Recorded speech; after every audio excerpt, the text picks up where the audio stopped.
missing Thiago Almada is a very big disadvantage, but it's also kept the crew guessing on how Atlanta will line up for this game. Has that been a challenge this week? Yeah, I would say so. But I think with all season we focus on ourselves, no matter what the opponent might do, and we're prepared for it, however they might suit up, however they might play, who might play. So, a game tonight at home in front of our crowd, and we'll focus on ourselves and hopefully get the result. First ever playoff game at lower.com field. Is there a 12th man tonight? Yeah, definitely. Not just tonight, but all season they've been there for us and with us. So looking forward to them being out there with us again tonight. Good luck. Thank you.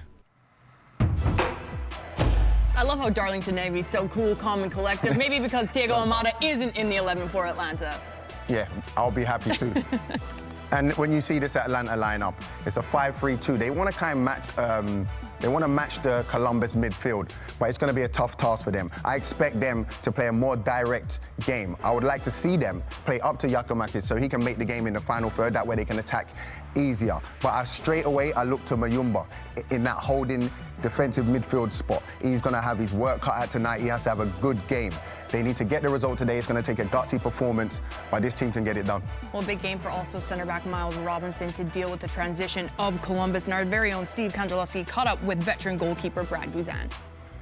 Up first for Atlanta United in these playoffs, the highest scoring team in Major League Soccer. Has this been a difficult series to prepare for? Cucho Hernandez and the crew, 67 goals this year. Yeah, listen, we know it's going to be a difficult series. We know they're a good team, but that's what the playoffs is all about. So we're excited for the challenge, and we feel ready, and it should be an exciting night. What's the week been like? 11 days of preparation for this game one, knowing Thiago Almada would not be part of this first game. Yeah, we had to prepare. Obviously, without him, we knew that was going to be the case. With that being said, we're confident in our group, and it's the next man up, and he'll step up to the challenge and fill not necessarily Thiago's shoes, but he'll go in and do a job for us in terms of what we're asking from us as a group. Your 15th career MLS playoff game tonight. What's different about these games? Listen, when you're in the playoffs, the intensity, every detail, every play, everything just has that much more to it. And so, you wouldn't want to be anywhere else other than in the playoffs. And so we're excited. Thanks, Brad. Appreciate it. No Thiago Almada for Atlanta United, but you surely can put all eyes on this man, Julian Gressel, service from wide areas, especially with the front line of Diego Rossi and Cucho Hernandez. Stay tuned.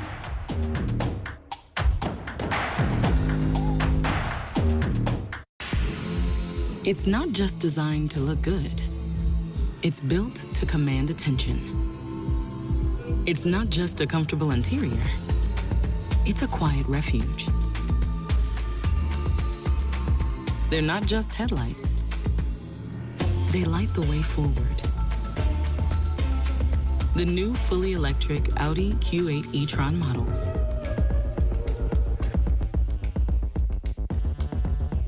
It's JCPenney's Black Friday Early Access, in-store and online, Friday through Sunday. Thousands of deals at incredible Black Friday prices. All the gifts, all the deals, all weekend long. Yay, it's Black Friday. JCPenney, make your holidays count.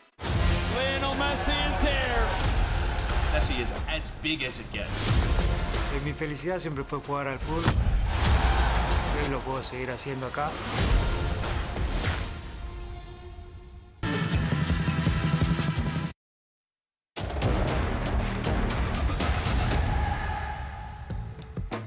Join the legend Lionel Messi as he embarks on his historic next chapter with Apple TV Plus's new documentary series, Messi Meets America. Follow along Messi's journey as he takes North America and Major League Soccer by storm, ushering in a new era with his Inter Miami teammates. By the way, 2 new episodes were just dropped today, so be sure to go check those out. The series is now streaming only on Apple TV Plus. Well, the first fixtures are almost in the books. Philadelphia Union in a 3-1 win over the New England Revolution. Houston Dynamo getting the job done at home, 2-1 over Real Salt Lake. And St. Louis, maybe some question marks around that game, but Sporting Kansas City came out with a vengeance, a 4-1 win on the road. Seattle Sounders taking that win 2-0. But the game here tonight, closing out this first one, is the Columbus Crew taking on Atlanta United, and Steve Kandrelowski and Danny Higginbotham share their thoughts.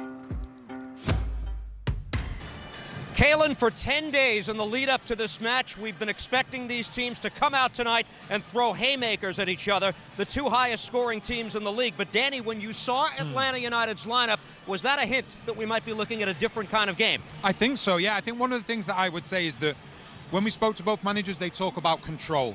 But you can control the game with the ball, or you can control it without. And I very much expect to see a Columbus team that are going to dominate possession, and an Atlanta team that are going to say, you can have the ball, we're going to allow you to go into certain spaces, and then we're going to try and take advantage of those spaces that you've left behind on the counter-attack. So it promised to be a very, very interesting game, and it's going to be all about who settles first. Atlanta United has won only one game this season on a natural grass surface. That was back in July at Montreal. If they find a way, though, tonight without Thiago Almada, what an advantage, what a driver's seat they'd be in going back to Mercedes-Benz Stadium on Tuesday. Let's go back to New York.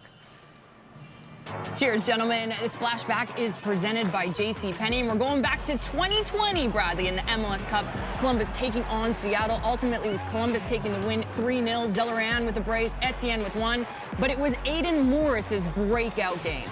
Kalen, I remember Aiden coming in for an injured Darlington Nagbe on short notice, and boy, did he ball out. And then at the end of the night, he gets himself an MLS Cup. What a day.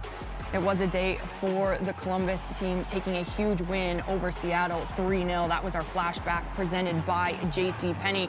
Huge game here tonight for this man, Cucho Hernandez, who has been a stud in league play. 16 goals on the season. Nancy said himself he's the best modern-day number 9. I'll tell you why.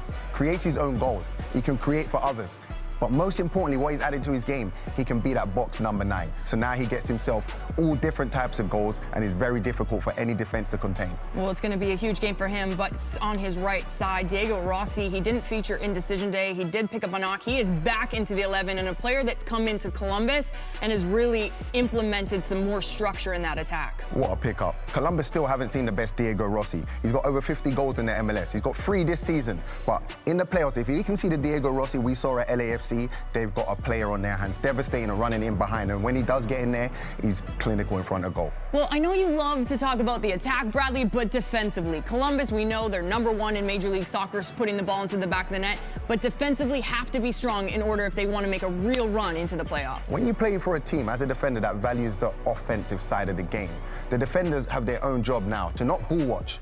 You have to be organising that midfield, keeping players at home so that they can be sure at the back. And if these two especially can get that right tonight, Columbus, I think, will get the win. For Atlanta United, no Thiago Almada due to red card, 2 yellow cards picked up on that decision day. Giakoumakis, what a pickup he's been for Atlanta United. Oh, some player. This is a pure number 9. He's got the most goals to game average in the league. If he wasn't injured, I think he would have had that golden boot. When you're talking about box strikers, him in the box, getting in front of defenders, there's no one better. He wants to put any part of his body onto the ball. Knee, arse, chest, head, he'll get you a goal. Who is a better striker, you or Giakoumakis? Giakoumakis, by far. All right, well, let's get over to Silver. What does he add for this Atlanta United side? Oh, when you talk about carrying the ball up the field, I think they're going to need this tonight. Columbus will have a lot of possession, but when they do get the ball, if he can carry the ball upfield, give his defenders and midfielders a little break, and then create with his quick feet and eye for a pass, they got a good thing going. We talk about spines of the team and really what makes a good team in Major League Soccer successful. Brad Guzan, Miles Robinson, both players that have U.S. men's national team experience. How do they implement some structure without the likes of Thiago Almada? Again, it's that leadership. I look at this team, and these two teams are very similar, but these two in particular, Miles Robinson and Brad Guzan, have to lead. They have to organize from the back. They have to make sure that defense is steady because they're going to have a lot to deal with tonight. All right, Bradley. Well, we haven't been fired as of yet. Not yet. Almost made it We're through still the here. show. We're still here. Atlanta United, Columbus. Where is this game won or lost for you? In the back line. I spoke to both of these teams. When you watch both of them, they're both very exciting. Attacking players, fun players to watch, talented players on both sides. But whoever defends better today, whoever's more organized, will win this game. If this game goes to shootouts, who do you got? Columbus. All right. Sorry, Brad. Sorry, Brad. Wow, Brad Guzan is going to be lighting up your phone here after the show. He's going Columbus if they go to penalties. The fans are rolling in here over in Columbus. Columbus taking on Atlanta United. Who will show up in the attack and who will solidify themselves in that back line? We got it coming up right after this.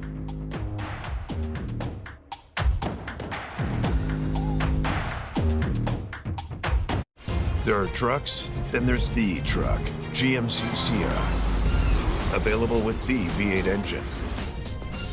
The Super Cruise hands-free driving experience. And of course, the world's first 6-function multi-pro tailgate. GMC Sierra. Not just any truck, the truck.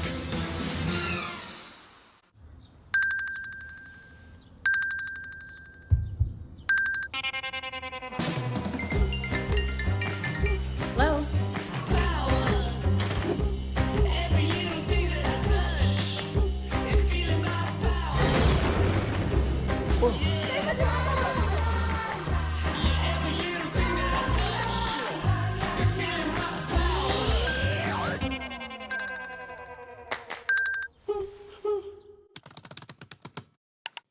How will I know where to start?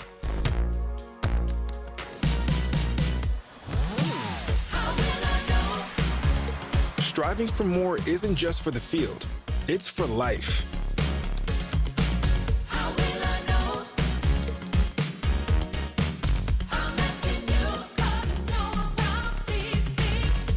Know more with RBC Wealth Management.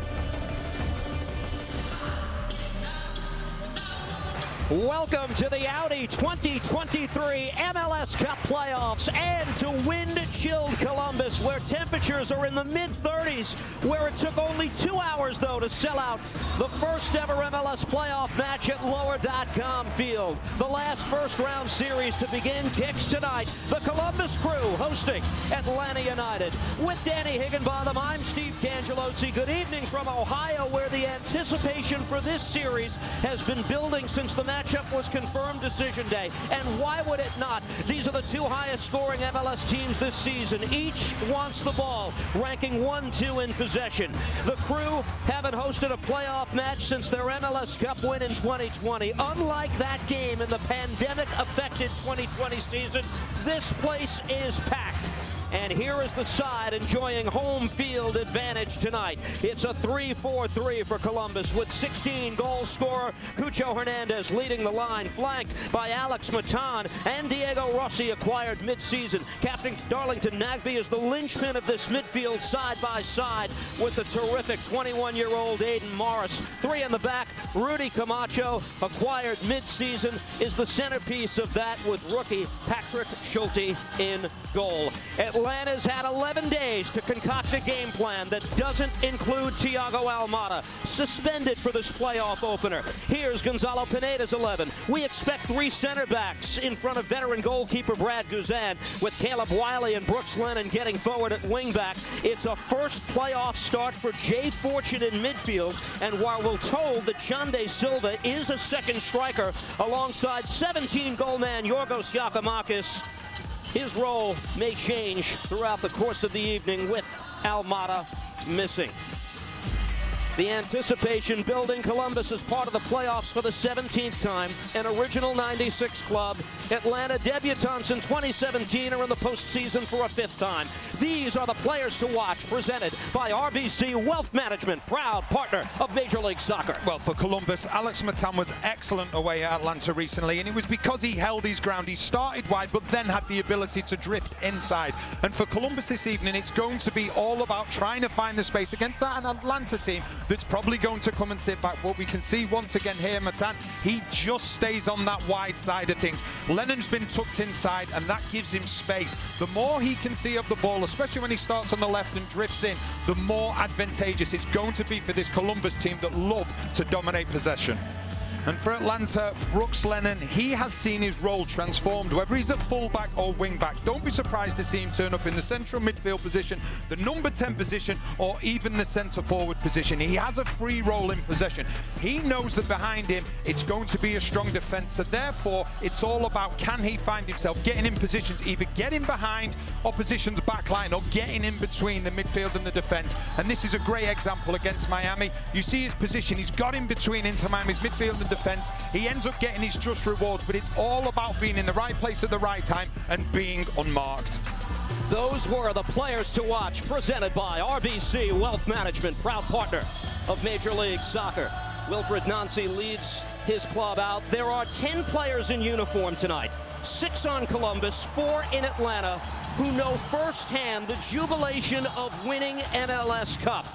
That list includes the captains who are getting set to line up in the tunnel. The captains of each side, Darlington Nagbe and Brad Guzan, title-winning teammates in 2018, foes tonight as each looks to take step one of another title run in their careers. This is the first ever playoff match in this beautiful stadium that opened its doors in July of 2021 for the first time.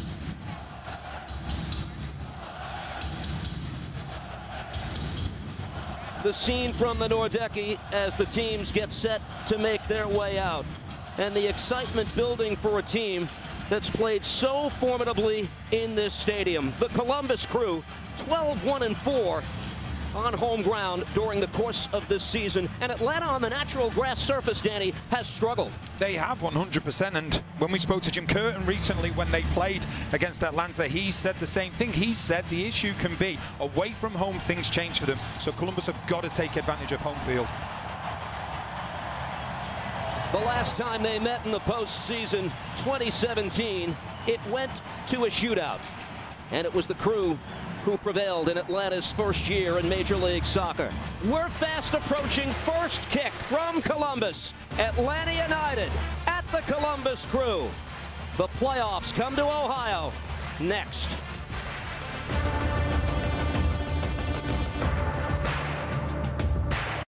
There are trucks, then there's the truck, GMC Sierra. Available with the V8 engine. The Super Cruise hands-free driving experience. And of course, the world's first 6-function multi-pro tailgate. GMC Sierra. Not just any truck, the truck.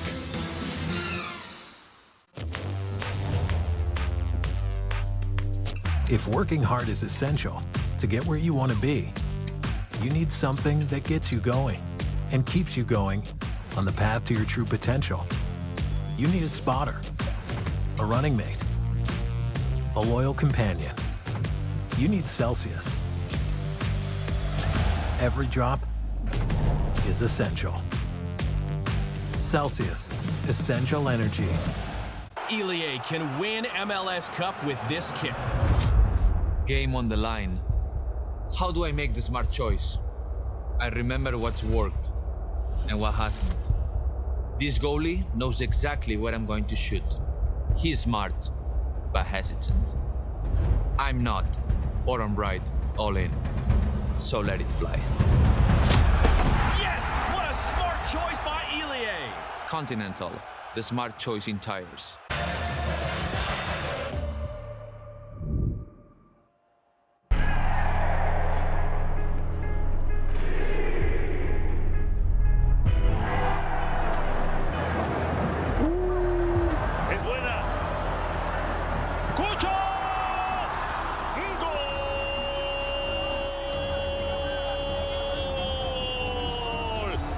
One last chance. Everybody forward. Guzan forward. Can Atlanta rescue a point at the death? Almada delivered in. Atlanta level. With absolutely no time left on the clock, Miles Robertson has stolen a point for the hosts. What a moment.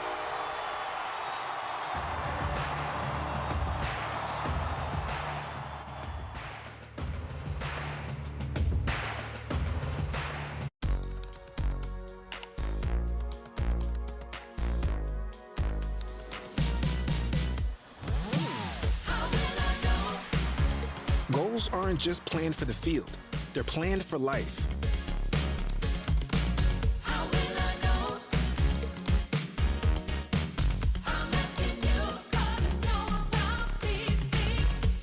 No more with RBC Wealth Management.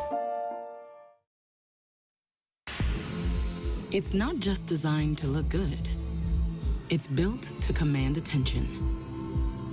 It's not just a comfortable interior. It's a quiet refuge. They're not just headlights. They light the way forward. The new fully electric Audi Q8 e-tron models.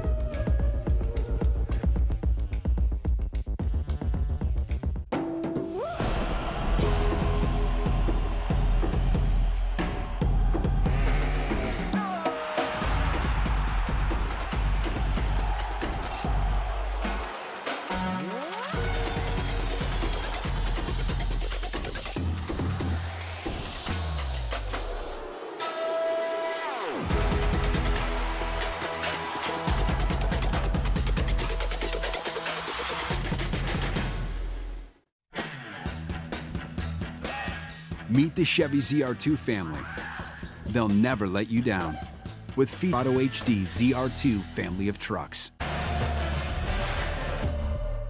This is the head-to-head presented by GMC. We are professional grade. The Crew, losers of only one game in the regular season on their home field. Atlanta with 3 victories away. Look at the possession numbers this year. Just over 57 for Columbus, 55.6 for Atlanta. The 2 most possession-based teams in the league. But with Tiago Almada in the lineup tonight for Atlanta, how much does that change tonight, Danny? Yeah, that could 100% change. And people always say that in order to have the ball, that is control. You can control the game without possession. That's something Atlanta will probably look to do. They'll say to Columbus, you can have the ball in certain areas, but when we win the ball back, we're going to take advantage of spaces you've left behind. The difference in experience between the starting goalkeepers is great. There you see game 1 of a best-of-3 series in Columbus tonight, in Atlanta on the turf at Mercedes-Benz Stadium on Tuesday, and if necessary, a return to Ohio a week from Sunday. Brad Guzan making a 15th career playoff start in Major League Soccer, and young Patrick Schulte, the 22-year-old, is making his first. The paradox of events this season in Columbus, impossible to ignore. The Crew selling one of the game's most talented players in North America in Lucas Zelarayan, and still they finish as the highest scoring team in the league with 67 goals on the season. That ball is off Julian Gressel, and it'll come back for Brad Guzan and a goal kick. Keep something in mind. Columbus likes to jump on you. More first-half goals than any team in the league this season, outscoring the opposition in the first half, 36-14.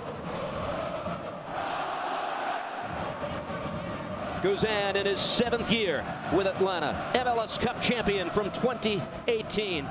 What a marvelous playoff run that was for the team and for him personally, conceding only 2 goals in the 5 games during that run for Atlanta. Yao Yeboah, the Ghanaian, plays this off Atlanta for a throw. I think one thing that's already stood out at the start of this game, you look at Atlanta, yes, they've set up in similar to a 3-5-2. That's out of possession. When they're in possession, Hernandez, who we know can play in that right back position, he's coming across. Wiley becomes the left back, and that's allowing Lennon to go really high up to near enough make a 4-3-3. Cucho Hernandez with a terrific ball played out wide. This is Gressel for the Crew. Julian Gressel, will he cut it back? Gives Atlanta time to get back in position, and it's broken up. It's great defending by Wiley, but he shouldn't have even had a chance to defend, because what an opportunity that was for Gressel. But at times you look at strikers, you look at forward-thinking players, and they can have too much time and they get caught in between lines and the decisions that they're going to make, and that seemed to be very much the case for Gressel very early on in the game. And what a ball by Cucho Hernandez. Significant is how his role changed since the departure of Zelarayan.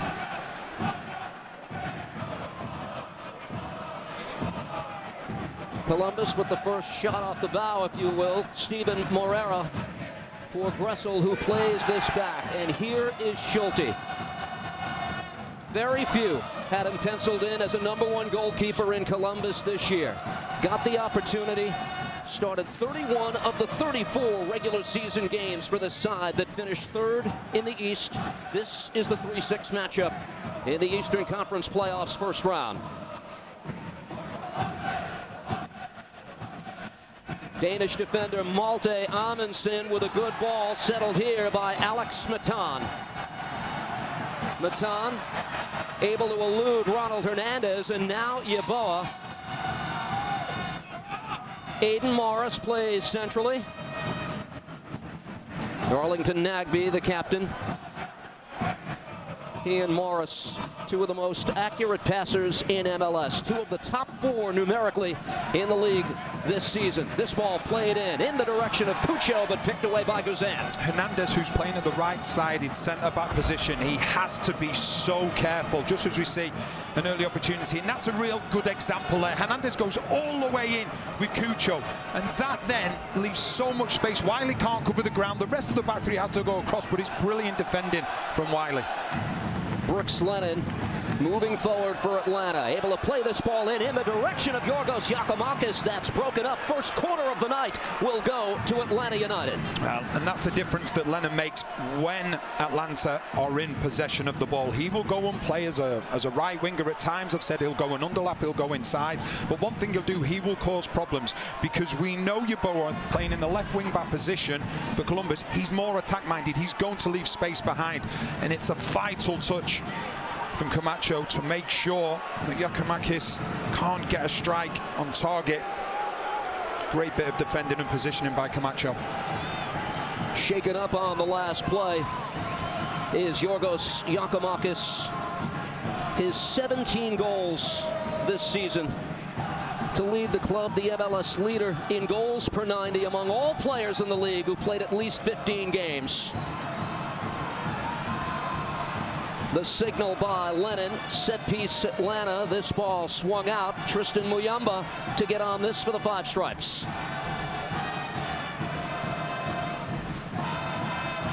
He and Xande Silva on the ball here, among the big additions mid-season for Atlanta. That's played well by Columbus. They earn the throw. Rudy Camacho out of the back for the Crew. These two teams had the longest wait of any of the playoff teams in Major League Soccer. Here we are, November 1st, just starting their best of 3. Crew dispossessed, played here to the foot of Yeboah. Wilfred Nancy had options, going with Amundsen and Yeboah on that left side of the defense for Columbus. Zawadzki, the odd man out at the start here tonight.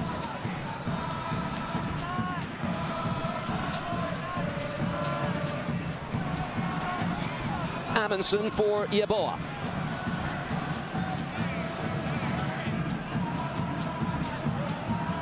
Cucho again, drifting wide to the left. Here's Morris. Nagbe. Pulled back by Morera.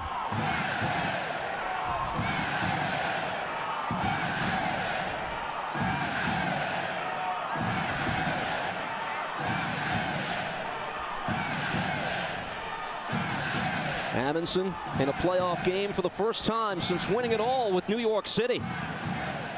2021 MLS Cup. The epic battle that went to a shootout against the Portland Timbers. This ball trying to play through for Yeboah, broken up by Atlanta and taken here by Giacomakis.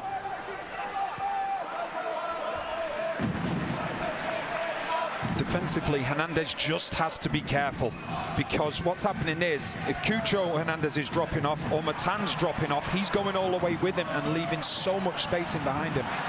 Cucho again to the far side. Gressel is there. That's off. Wiley for a Columbus throw.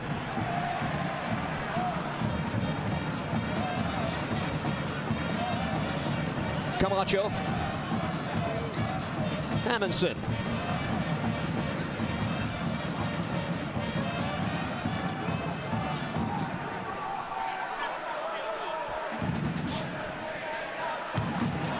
Poked out wide. Yao Yeboah once again curls this into the 18. Wanted Cucho. It falls for Nagbe instead. The Crew captain, a 3-time MLS Cup champion, Morera.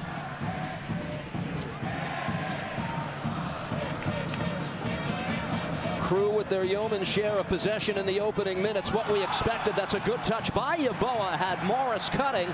They see that ball out in the first quarter of the night for the Crew. And it's good defending in the end from Robinson. Good bit of skill from Yeboah, but it's Morris that's getting forward, and he's enabled to get forward, because what you'll find is one of the three centre-backs will go and step into midfield. That allows either Nagbe to go or Morris to go, and we saw it, what led to Columbus's goal at Atlanta a few weeks ago, the run from Morris, because he knew he had the insurance behind him.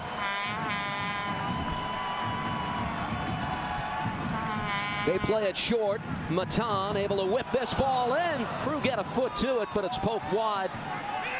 Off target, and it'll come back the other way. Yeah, it's just Amundsen just makes that run across the near post, and he gets there, but he's not able to keep it down. Always going to be a difficult one as he's stretching.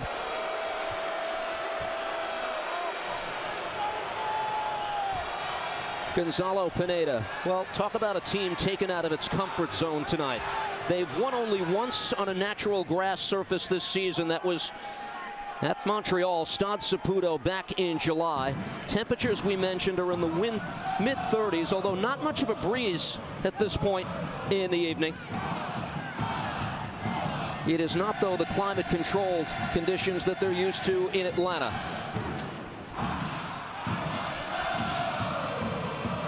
Miles Robinson, center of the back three for Luis Abram. Over the top, settled here initially by Giacomakis. Schulte, fine effort to keep that ball in play and prevent the corner. It's a lovely ball in. And Giacomakis, he gets himself in such a good position, just not able to get that first touch right. But I think if you're Atlanta, you are feeling confident, because a couple of times now he's got himself into a good position. Potentially could have been offside in that one, but it's the simple fact that he's getting himself in behind or in between the back three of Columbus and finding the ball. Robinson with the ball, intercepted by Morris, and now Cucho with the switch to the right side, and Steven Morena. He and Nagbe, the only Crew players to appear in all 34 regular season games this year. Referee Lucas Spalla calls the foul against Xande Silva and Atlanta. It's a light challenge from Silva and Morris after the ball's gone. And that's what they'll do, Columbus. They will tempt you. They'll tempt you to think you can go and win the ball, because at times they will keep hold of the ball, playing it around the back a little bit, just because of the simple fact they want to try and drag the opposition out. And you'll get late challenges like that one we just saw on Morris. 37 degrees. It expected to get into the low 30s by the time this game concludes this evening. We mentioned the different elements for Atlanta, and talk about taken out of their comfort zone. No bigger element than Almada having to watch from Georgia tonight. Yeah, it's huge, because everything that's good about Atlanta all evolves around Almada. He's such a good player, but one thing they will take confidence from is that they played a large majority of the game away at Cincinnati after he'd been sent off, and they managed to deal with that, but there's no doubt in it. He's one of the best players in MLS, and any team would miss him. Great excitement, though, in Atlanta. This team returning to the MLS Cup playoffs after missing for only the second time in their 7-year history last year. This is a club that's played only one playoff game over the previous 3 seasons. They're seeking their first playoff win tonight since 2019. Nagbe with other ideas on this for the Crew. Morera. And here is Schulte.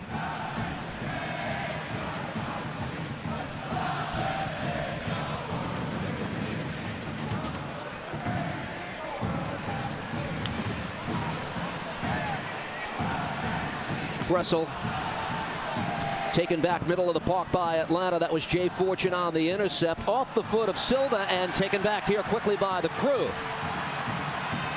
This is intentionally played out by Matan. There's a teammate in a bit of distress here. And that's Aiden Morris, not yet back to his feet for the Crew. I think when you look at opportunities that are going to occur in this game, more often than not, it's going to be in transition, because we know both teams how they set up defensively, but it's how quickly they can get to their defensive shape when they're on the front foot. and the players that are within this Columbus team, within this Atlanta team that can pick passes, that is more than likely to be when the opportunities are going to come along. But it has to be when you win the ball back, can that first pass be forward, and then you can look to go forward and try and outnumber the opposition defensively. And there is the man who is a finalist for Coach of the Year for a second straight year, Wilfried Nancy. Last year, of course, manager of a 20-win team in Montreal, finalist again here in 2023 in his first season with the Crew, along with St. Louis, Bradley Carnell, and Pat Noonan of Cincinnati.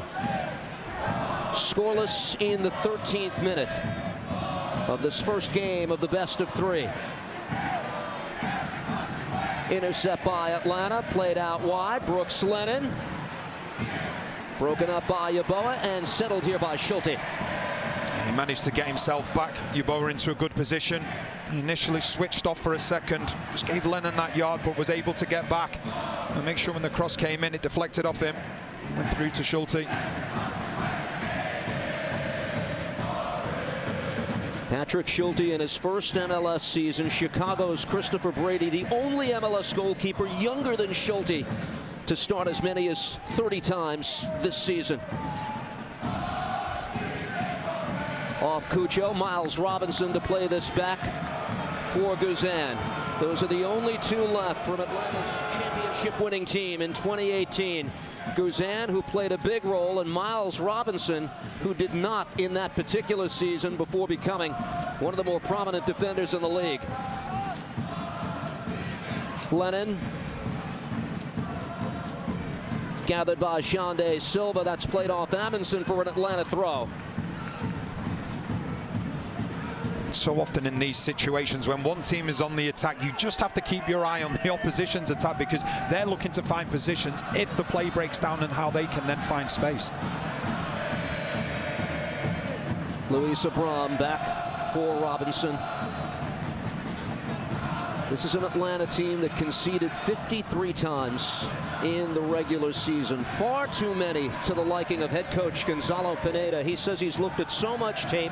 More often than not, his team conceding what he defines as 3 high-value chances for the opposition, and that cannot continue if you're going to make a playoff run that they start here tonight. Off the foot of Lennon. Dogged work in the midfield by Nagbe. Played back by Mateus Osetu, the Brazilian, in the midfield for Atlanta. The homegrown Jay Fortune in his first MLS playoff appearance. Return pass to the far side. Wiley trying to race onto this. Schulte gets there to deny the 5 stripes, and taken here, middle of the park, Miles Robinson. Nagbe sprays out wide for the Crew.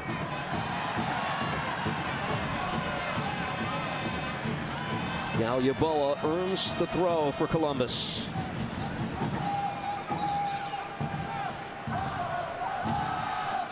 It's really good defending from Silva.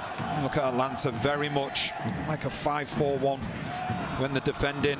So he's doing the defensive side of things and just allowing Giakoumakis to just stay as that lone centre forward and finding good positions when he can. One of the things we'll keep an eye on tonight, Atlanta's ability to get Giakoumakis involved in the game. Through the opening 16 minutes tonight, their leading goal scorer has 2 touches of the ball, Danny. And that's where they have to be careful. If it gets to a point where Columbus are really, really dominating possession, then the problem comes is that it becomes a 5-4-1, but Giakoumakis can be so far away from the rest of his team because they're dropping deeper and deeper. So when the ball comes up to Giakoumakis, it becomes a fight ball rather than him being able to hold on to it and wait for support from his teammates. Guzan.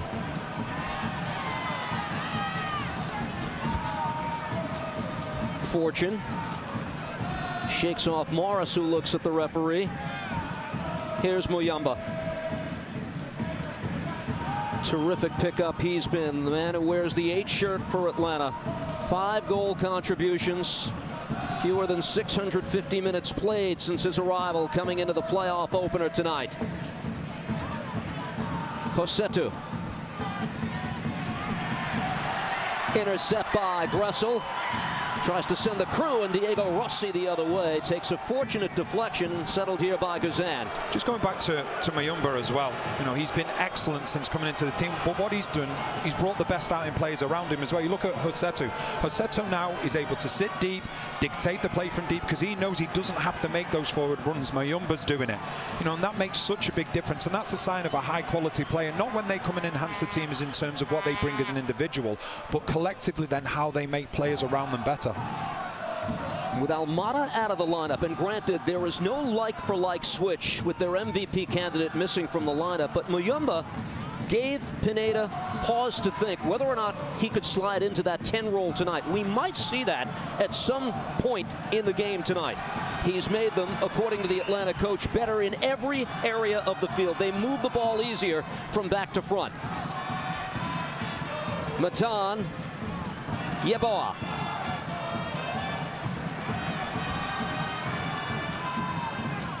Cucho tried to play forward, now puts pressure on the Atlanta back line.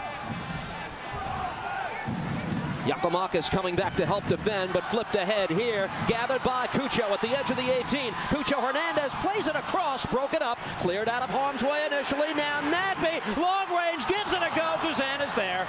It's a good strike. It's a good strike. Comfortable enough for Guzan. And we know what Nagbe's capable of. Really should shoot more, because he's got such great technique, hits it so well. Or just straight at Guzan, who's comfortable. But that chance came about. What we've seen in the last few minutes is Cucho and Matan swapping. We know that Cucho loves to drop deep, but we also know that Hernandez, who's playing right-sided centre-back, he wants a man to mark. So what's happening is Cucho is dropping deep, and when he drops deep, Hernandez is going all the way with him. That's then leaving space in behind him, and that's how that play came about, because Cucho was able to get on the wrong side of Hernandez. And Nagbe, as you alluded to, he's the only player on the Crew roster tonight to score more than once from outside the 18 this season, including that screamer game-winning goal on decision day against Montreal. Crew on the front foot again. Now play back for Morera. Aiden Morris.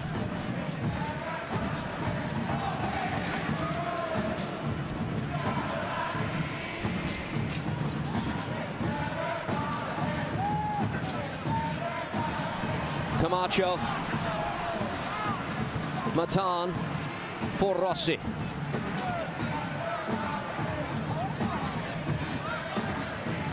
There you see the Crew's prowess from inside the box. Most goals in MLS this year, a total of 57 from that area. Matan dispossessed.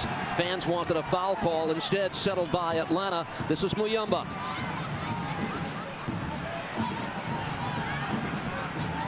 Xande Silva. Gressel got in his path. Aiden Morris, offside flag goes up. And that is Alex Matan in the midst of a wonderful season for this Crew side. Their 11 assist man shaken up at the opposite end of the field. Yeah, he wasn't happy with the challenge that comes in from Hernandez here. Just when the ball's played, sorry. Not Hernandez, it's from Mayumba. Just sees the ball goes. Mayumba does win the ball, but he also catches Matan, and that is a painful one.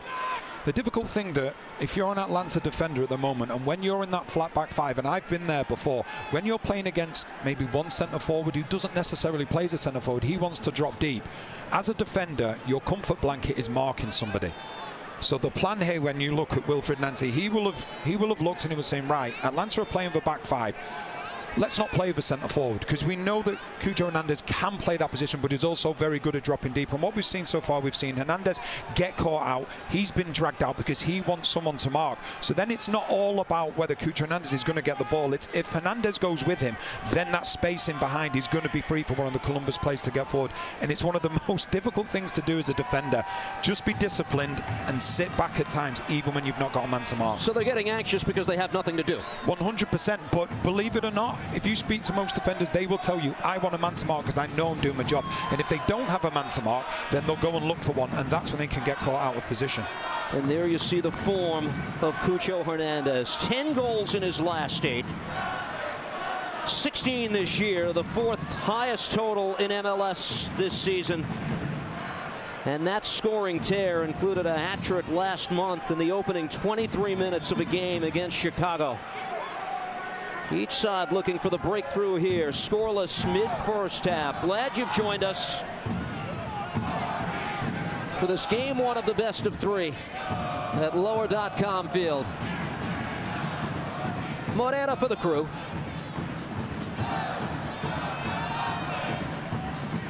Alex Matan is back up, and Columbus back to its full complement of 11.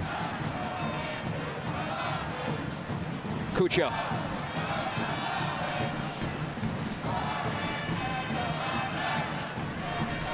Jay Fortune, something of the surprise addition to this starting lineup for Atlanta tonight. Earning his first playoff start, only 3 starts in the regular season for the Atlanta homegrown earlier this year. Lennon, Hernandez, and now Josetu. Abram out of the back over the head of Giacomakis.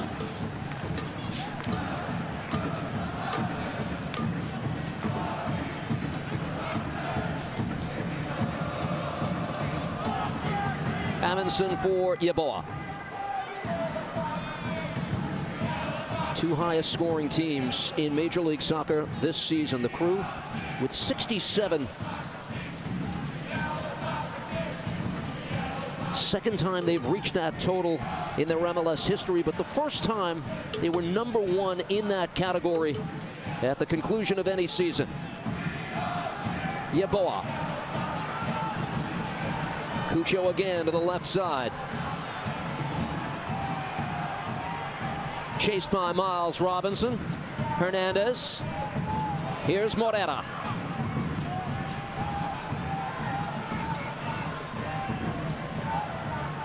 Gressel with a ball to the foot of Nagbe. Now Morris does well to shake off a challenge, played back by the Crew, but now the whistle from referee Spalla. He awards the free kick and a yellow card out of the pocket of Lucas Spalla.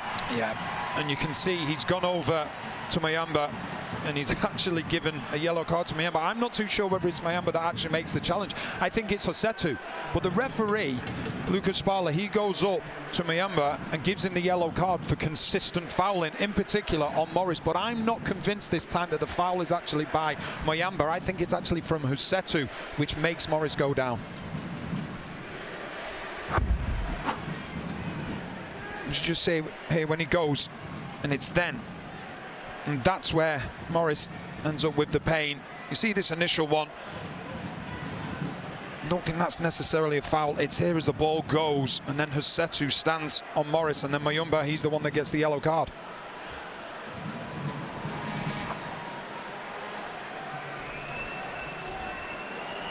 As Muyumba is booked, free kick for the Crew. The Audi 2023 MLS Cup playoffs continue Saturday. It all leads to MLS Cup.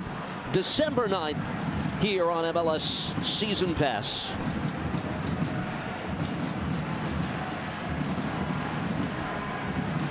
First player in the books tonight.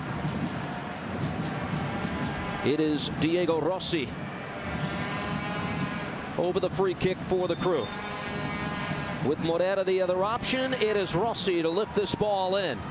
Going for the highlight reel and the overhead. Cucho missed it by a mile, but when you're hot, and he's going for goal early in the match. Yeah, and he's capable of finding the target from this situation. It's just headed up into the air by Abram. And then Cucho goes for the acrobatics. Doesn't get it right, but he will continue to try that because, as you said, he's a player that's full of confidence at the moment. 11 of those 16 goals, 11 after the departure of Zelarayan. Yeah, well, that's what you need. You need your big players to step up, and he's done exactly that. Muyamba, Xande Silva.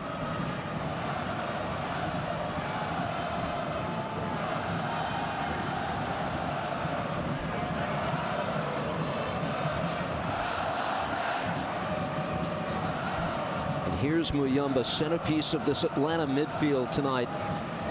With Almada out and the early booking for him, how does that affect him for the balance of the game? They don't want to miss another key player as this returns to Mercedes-Benz Stadium on Tuesday. Especially in a game like this as well, because we know Muyamba is an excellent player, but he will take the ball anywhere under pressure, and he just relieves pressure for his team. And when you're playing against a Columbus team that love to press high, he can always be that go-to man. It makes such a big difference. Nagbe back for Camacho. Long ball, Yeboah. Yeboah trying to find another gear on Lennon defending. Still Yeboah, played into the 18, broken up. Oh, the Five Stripes got a foot on it just in time as it's played by Nagbe. Centrally for Morera. Steven Morera out wide. Service by Gressel, headed away initially. Nagbe as it's recycled by the Crew. Now Morera.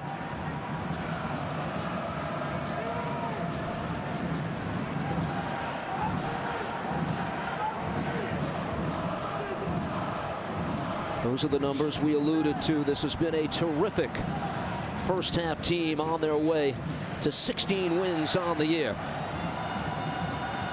Give and go by Rossi, broken up. Ball settled by Giacomakis. Yorgos Giacomakis, good ball down the left side. Can Wiley get on it? The answer is yes. Young Caleb Wiley floats this across. Schulte is there. It's unlucky. It started and nearly finished from Giacomakis. He played the ball out to Wiley, and then as he was running into the middle, there was nobody anywhere near him. Quick distribution by Schulte leads to this the other way, and a curling shot long range by Cucho goes wide. Game just starting to open up now. Seeing chances at both ends. We know with Cucho, he loves to start on this left-hand side and then drift inside onto his favoured right foot and look to find that far corner. He just tucks inside. Hernandez there. It's very, very difficult when you're playing against a player like Cucho, but you have to show him the line. You cannot allow him to go inside, because you know 9 times out of 10 he's going to be looking for a strike.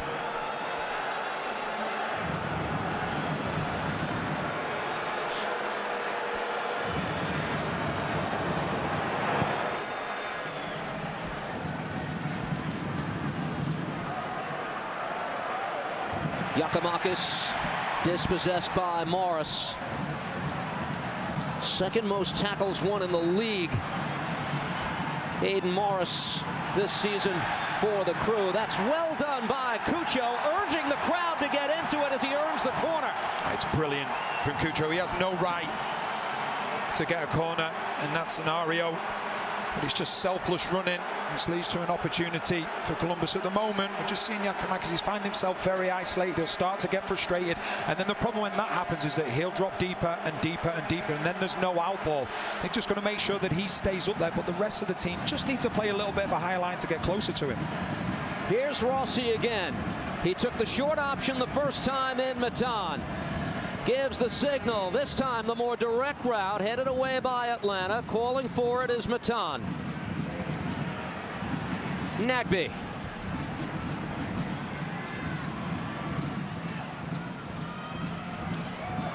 Pulled back by Rossi. Nagbe again. Morris.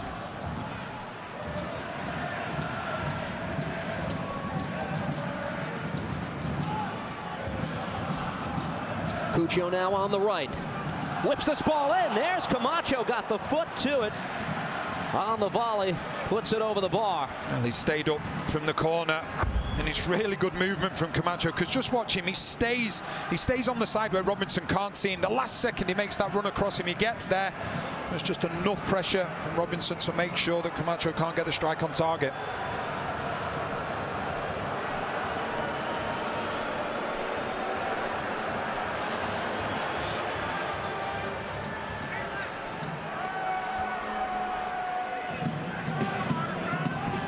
Fortune for Abram. Robinson for Muyamba.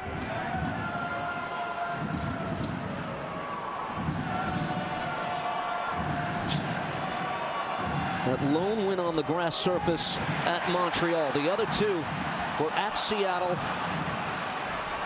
and Charlotte. The road victories for this Atlanta United side. Lennon ahead. Muyamba plays an excellent ball. Pulled back, Giacomakis. Yorgos Giacomakis, 3 defenders to contend with, plays this back. Xande Silva looking for a lane. Silva again works it across, gets by Lennon. Comes back, goal kick. Schulte and the crew will take a breath. Yeah, he didn't trust his left foot. Silva just kept going across and trying to find time then to get it back to his right foot. Well, that's better from Atlanta. All of a sudden now, Giacomakis, you see when he gets the ball on the edge of the area, he's then getting support. But that's going to be all about the back 3 or the back 5 for Atlanta. Just playing 5 or 6 yards higher of the pitch. That means the midfield can then press higher and push higher. And that means that they're going to end up then closer to Giacomakis.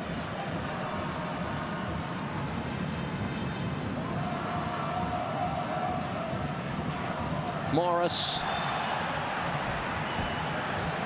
Muyumba was called for the foul. Quick restart played back. Schulte.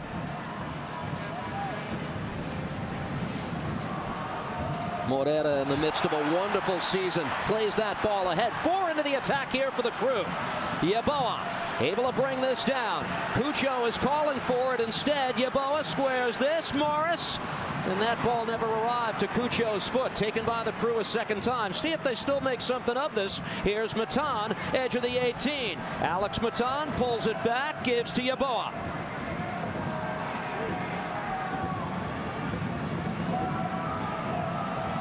Morris. Morera has Rossi. His service broken up. Corner number 3 coming up for the crew. And it's a good break from Columbus. Ends up being good defending once again from Robinson.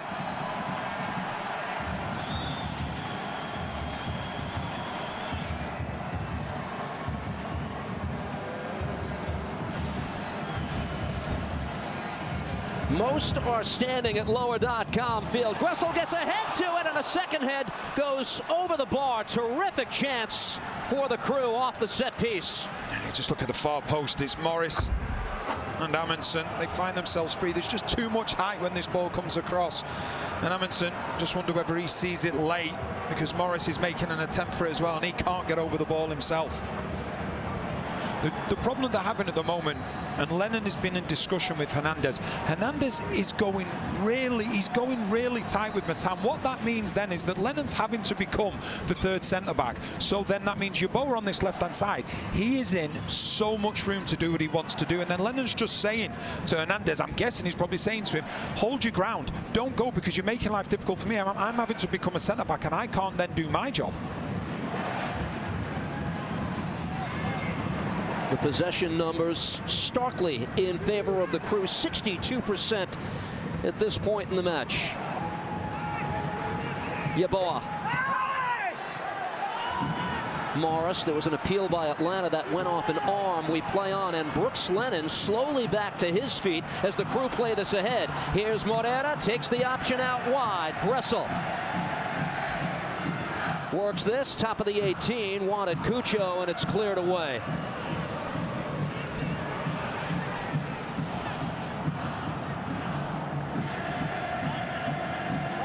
Julian Gressel. That was a deal a team makes when it's ready to win now. He is 29 years old. The crew surrendered $500,000 in GAM to get him. His contract is up at season's end, but a perfect fit in many ways for this Columbus side. Cucho shakes off one challenge, quickly back to his feet. Now Morera, not enough on that ball, but settled here by Gressel anyway. Morera once again. Nagbe. Here's Matan, wants to cut to the middle. Alex Matan stopped by Guzan, and time to gather a second time. Yeah, the problem that Atlanta are having defensively, and we'll show this is a perfect example. This is from a goal kick. Look at Hernandez. He's the number 2 for Atlanta. He's supposed to be your right-sided centre-back, but what happens is he goes so far out, that means that Lennon then has to come and become your 3rd centre-back, and then they cross over for Hernandez to go to the right wing-back position. You can't do that. At those times, I know that Hernandez is eager to go and win the ball, but if Matan's dropping off him, if Cucho's dropping off him, he's just got to leave him. Otherwise, if he goes with him, it puts Lennon in such a horrible position, because it means Lennon has to tuck in, become that 3rd centre-back, and that leaves Yeboah so much time and space, and we know the pace that Yeboah's got. Crew go long. Rossi stuck a foot out, played back by Robinson instead.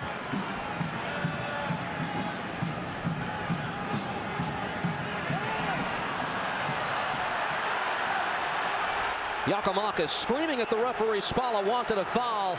We continue on. Moreira for the Crew. Here's Morris. Rossi.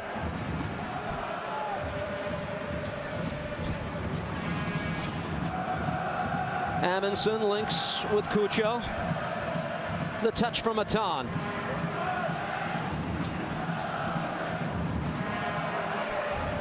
Cucho again. Takes on Lennon. Off the right foot. His service is broken up. It's a Crew corner from the near side. Once again, it's Matan this time. He's creating so many problems without even touching the ball. By him dropping deep, he's leaving Hernandez in no man's land and keep his shape, and it's causing a lot of problems at the moment for Atlanta. Instead of holding the position, he's desperate to go and win the ball. You can't do that all of the time. Diego Rossi. Matan. Rossi again, centrally. Nagbe going to give it a go, and this time way over the bar. We built him up big, didn't we, on the last one? And when it came to him there, we know what he's capable of. We've seen it on a number of occasions. I think we did an Inter Miami Columbus game where he scored a great volley. How much control he had on that. He has the ability. I remember speaking to Jim Curtin about him quite a while ago, and he said that in US soccer history, he believes that Nagbe is the best midfielder between the two boxes. And that's an unbelievable statement from Jim Curtin, a man who knows a lot about football over here. Well, this man knows what playoff soccer is about in this league, perhaps more than anyone else on the field tonight. This is Nagbe's 24th career MLS playoff game.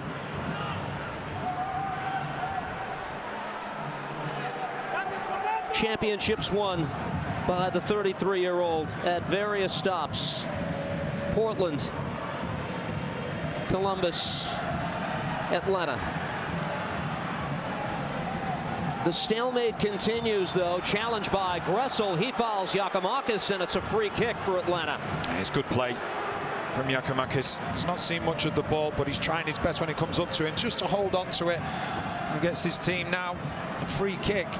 What could be a dangerous area, especially when you're playing with three centre-backs. You add to that Giacomakis, they're going to get themselves in the box. You alluded to the defensive responsibility that Lennon is finding himself with in this game. It also takes away perhaps his best attribute, how he helps Atlanta United win games, getting up in the attack, that service from the right side. Yeah, 100%, and I think that's what you have to do as teammates. You have to communicate, and you have to say, listen, you need to do this. You need to hold your position, which means I can go and do my job. But at the moment, Lennon's just getting caught between a rock and a hard place through no fault of his own.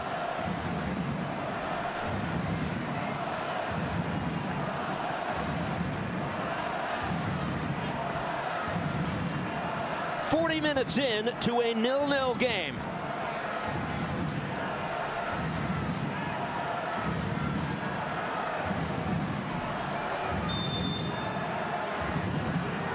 Wiley lets Lennon have it. Muyamba, top of the 18. Rejected by the Crew, trying to break the other way. Navigating the official is Atlanta. Played out wide. Let's see what Abram can do with this. Luis Abram. Muyamba.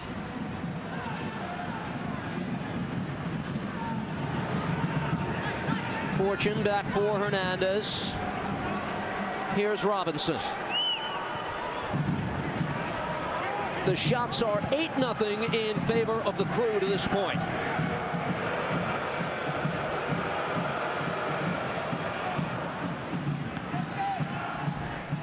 Teams met twice earlier this season. Throw out the first one. It was a 6-1 Columbus win, but so many of the key players were not part of that game.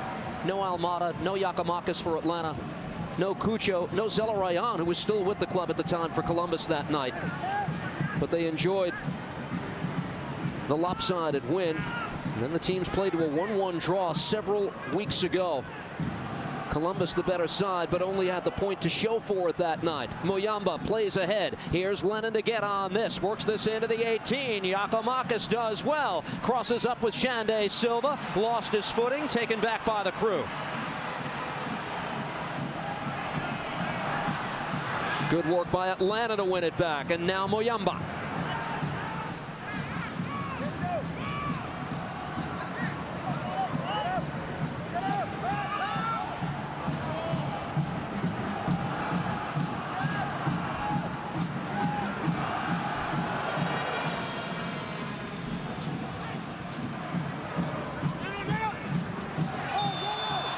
Fortune is fouled by Gressel.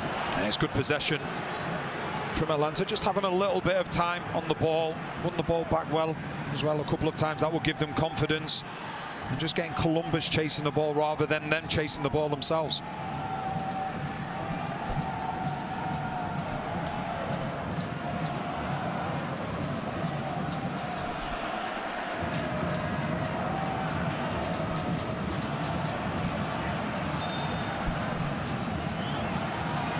Some disagreement about exactly where the free kick should take place.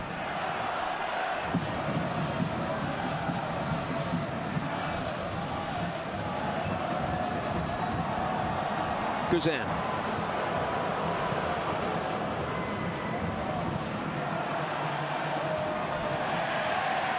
The Audi 2023 MLS Cup playoffs continue Saturday. Doubleheader. New York Red Bulls trying to keep their season alive. Host FC Cincinnati at 7 p.m. Eastern, and FC Dallas takes on Seattle at 9 p.m. Eastern. See if the home teams can win match 2 and even things up right here on MLS Season Pass on Apple TV.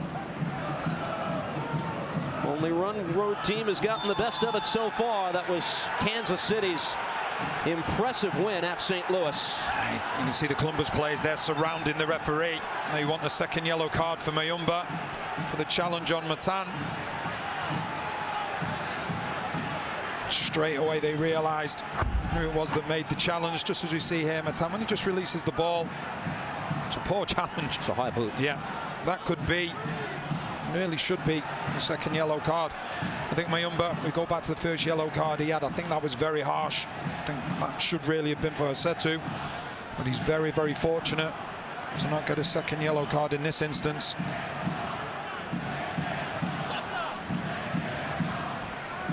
Such a significant non-call here by Spalla. Muyumba means just everything to this Atlanta side tonight, considering how they have to line up without Thiago Almada this evening. He is the link between midfield and Giacomakis. He just needs to just remain calm now, and you can guarantee the referee will be thinking to himself, one more, and you're going to get that second yellow card. And this is where his teammates come into play. But not just that, the Columbus players, they'll be playing on that as well. Play was checked, of course, for a possible red card. It did not meet that threshold, according to VAR. Saran Stoica is assisted by TJ Zablocki tonight. I'm very surprised that the yellow card wasn't given. I should have seen the end of the game for Mayumba. 3-minute stoppage time in this first half. Rossi on the free kick, curls this in and picked away by Guzan.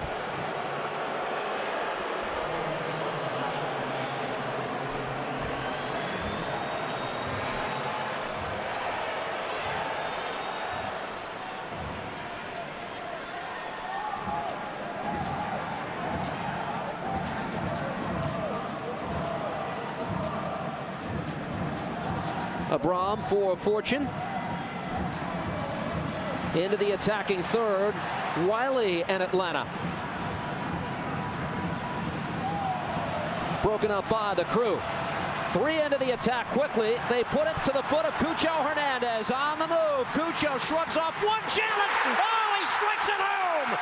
Cucho Hernandez and the Crew are off and running in the playoffs. It's a 1-0 lead for Columbus.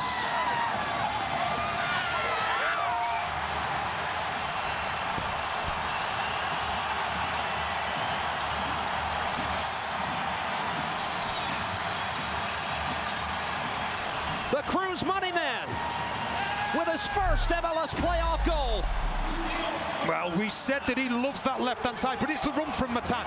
The run from Matan is outstanding. That drags Hernandez inside. That means that Cucho can get the yard, and when he gets in that position, you might as well just turn back and head towards that halfway line, because you know the ball's finding the back of the net. It's absolutely brilliant from Cucho. He has one thing on his mind. He knows that Hernandez is trying his hardest to get back. He unbalances him, finds the back of the net, but it's a great team goal. Wonderful finish from Cucho, but the movement from Matan, which creates the space for Cucho, isn't quite the goal, but it's a huge part to play in it.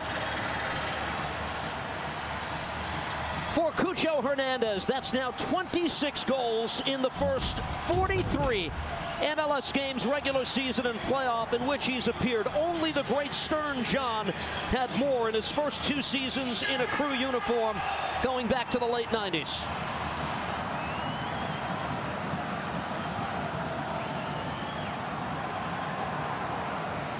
Yeboah in the waning stages of the half. Muyamba again is guilty of the foul.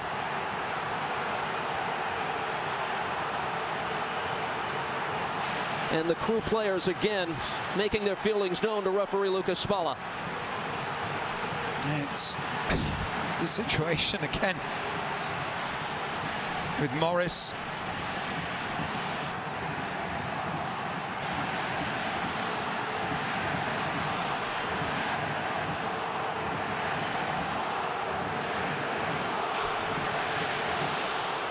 Aiden Morris not yet back to his feet. Columbus players once again, they're incensed with the late challenge.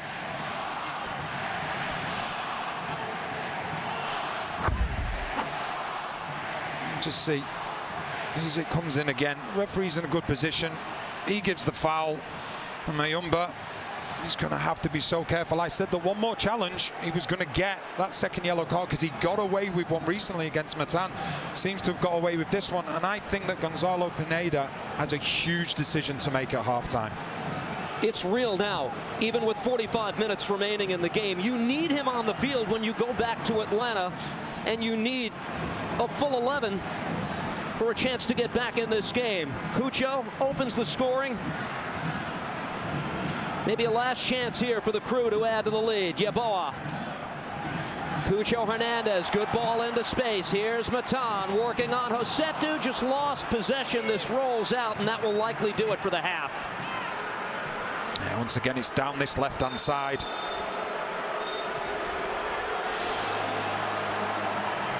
The first half indeed has come to an end. Not before that man has his say. The Colombian, who had 16 in the regular season, has given the Crew the 1-0 lead after 45 minutes. In this first ever playoff game at Lower.com Field in downtown Columbus. It's the home side that enjoys the advantage. Our first half highlights, our halftime coverage kicks in just a moment on MLS Season Pass.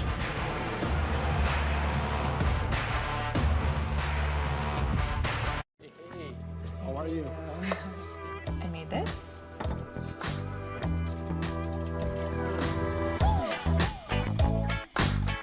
Fee-free overdrafts. Early payday. Easy credit building. When your money's good, you feel good. Don't be afraid to catch fish. Chime, the #1 most loved banking app. Your first home sees a lot of firsts. From first loves to first steps. Sure, it can be a handful at times, keeping you up at night. Come on now. But with help from the Home Depot, Thank you very much. you'll find the confidence to create the first place you call your own. The Home Depot, how doers get. It's not just designed to look good. It's built to command attention. It's not just a comfortable interior. It's a quiet refuge. They're not just headlights. They light the way forward. The new fully electric Audi Q8 e-tron models.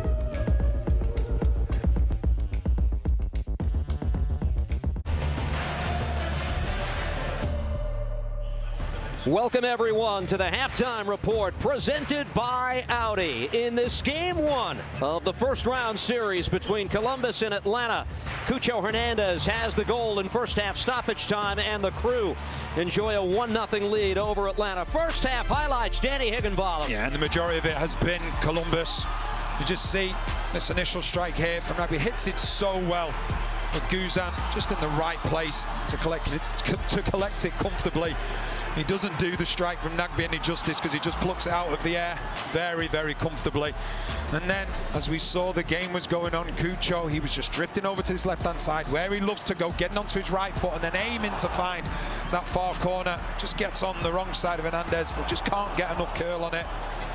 And then they had another chance not long afterwards. It's just a flick onto the far post from Gressel. You've got both Amundsen and Morris there. Amundsen, he just can't get his head over the ball, as we see. Amundsen trying to direct it and isn't able to get enough height to then head it down. And then this is the difference between the two teams. And once again, I say the run from Maton, it creates a seed of doubt in Hernandez's mind. And because of that, that gives Cucho just that extra yard, and that's all he needs. And he finds the back of the net. It's a wonderful finish, but it's a prime example of players making unselfish runs that are going to then benefit their teammates higher up the pitch. Matan does that, and then Cucho, he does the rest. It's an outstanding finish, and now you can see he believes and knows that he's the main man, and he's playing like that as well. Goal scorers want to get the first one out of the way early in the postseason, and Cucho accomplishes that to give Columbus the advantage at the break. The statistical story of the first half, it turned out to be 58% possession for the Crew. That's just above where they were in the regular season at 57.1. Atlanta without Thiago Almada, not enjoying as much of the ball as it's accustomed to, and we see 7 fouls total in the game, several important ones by Muyumba. And you talked about the decision. What does Gonzalo Pineda do here? I think he has to take him off at half-time. I'm surprised that he lasted after that last foul. I thought the one that he made before that, which should have been a yellow card, I think the referee goes up to him and says, that's it, one more and you're off. So I think there's a decision, a big decision has to be made at half-time. And there are good offensive options on the bench as well for this Atlanta side, including Salalo Janidze. The top scorers for each team are presented by Audi, the official vehicle of Major League Soccer. And you had 2 that were in contention for the Golden Boot, eventually won by Denny Bouanga, but Giacomakis with 17 for this Atlanta side. Cucho with 16. Thiago Almada, absent from the lineup this season, had 11. And Tyler Wolff, accustomed to coming off the bench for this Atlanta side, we could see him in the second half here. 5 goals for the Atlanta homegrown this year. For every goal scored during the Audi MLS Cup playoffs, Audi will contribute $2,000 to support MLS academies through the Audi Goals Drive Progress Initiative. Quick timeout, lower.com field in Columbus. A sellout crowd enjoying the first 45 minutes. We'll take you around the MLS Cup playoffs, round 1 in a moment.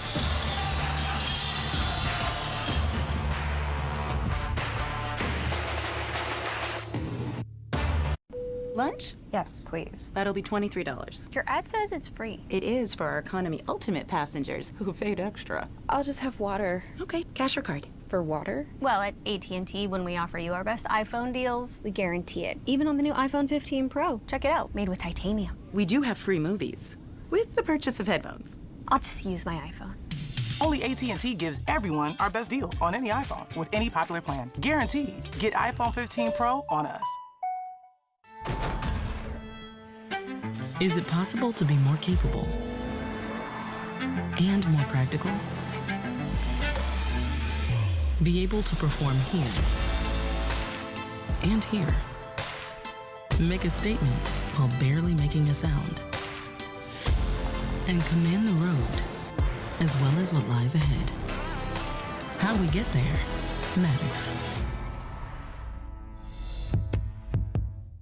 Travis, did you know you can get this season's COVID-19 shot when you get your flu shot? 2 things at once. 2 things at once! 2 things at once! I'll have the 2 things at once, please. Now back to 2 things at once. 2 things at once. That's not 2 things at once. Mom! Travis, ask about getting this season's COVID-19 shot when getting your flu shot. How will I know where to start?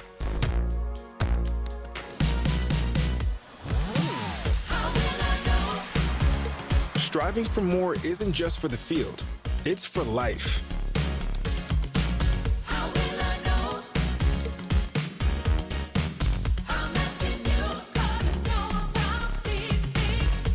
Know more with RBC Wealth Management.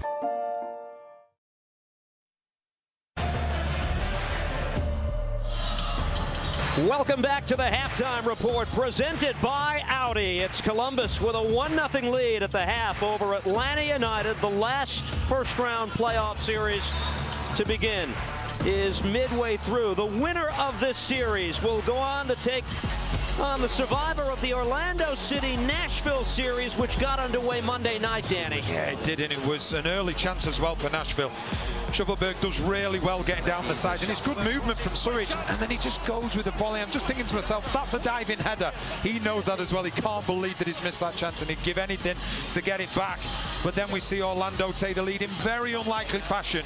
Cartagena been one of the standout players for Orlando, but it hasn't been for scoring goals. He's been incredible in the heart of that midfield. But what a magnificent strike that is to give Orlando the lead. It just gets better every time you watch it. This angle as well. Absolutely no chance for the goalkeeper. Second and leaves his foot. It's in the back of the net.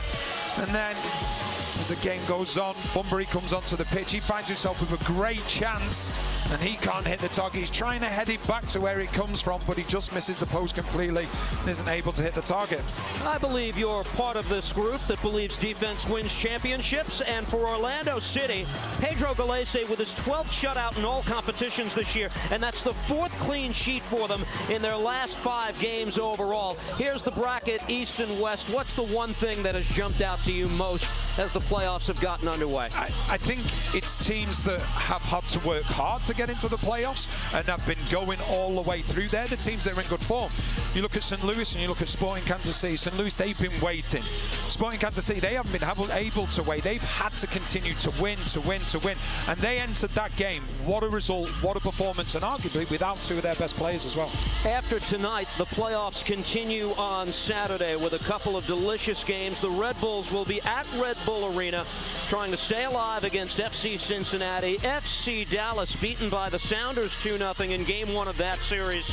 Will be back at Frisco also trying to extend their season. Sporting Kansas City, I don't know if it'll be a shock now after how they produced such an impressive win in the opener of their series against St. Louis City. Will return home to a raucous Kansas City, Kansas, and there is the rest of the schedule for match 2 of round 1. Offside takes you into the world of American soccer. Taylor Twellman's your tour guide, and this week on the show, Taylor sits down with former Inter Miami head coach Phil Neville. Talk the latest storylines in MLS Cup playoffs. Stay tuned through MLS Cup for the Inside Scoop. New episodes every Thursday. Follow and listen on Apple Podcasts. Oh yeah, one other thing. Join the legend Leo Messi. He embarks on his historic next chapter with Apple TV Plus's new journey as he takes North America and MLS by storm, ushering in a new era with his Inter Miami teammates. The series is streaming now only on Apple TV Plus. Here in Columbus, it's Cucho who's the man of the hour. His goal has the Crew on top. Will set the scene for the second half. Crew on top, 1-0. Can Atlanta find the equalizer? We'll be back.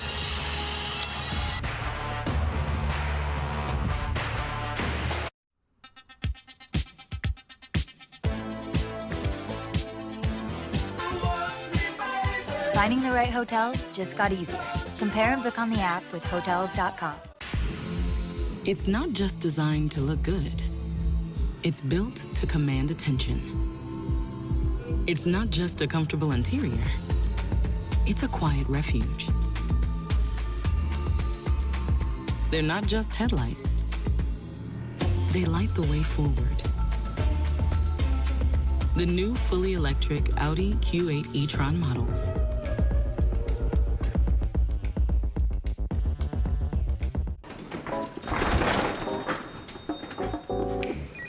Hi, it's Major League Soccer. No, you're looking for Beckham. I'm Beck. Noah Beck. All right, team, it's the marketing plan for 2023. Hey, everyone. Sorry I'm late.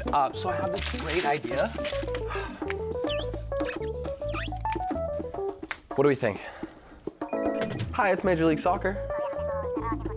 Oh, hi, Mr. Messi. Yeah, please hold. Yeah, what's up? Hi, it's MLS. If working hard is essential to get where you want to be, you need something that gets you going and keeps you going on the path to your true potential. You need a spotter, a running mate, a loyal companion. You need Celsius. Every drop is essential. Celsius, essential energy.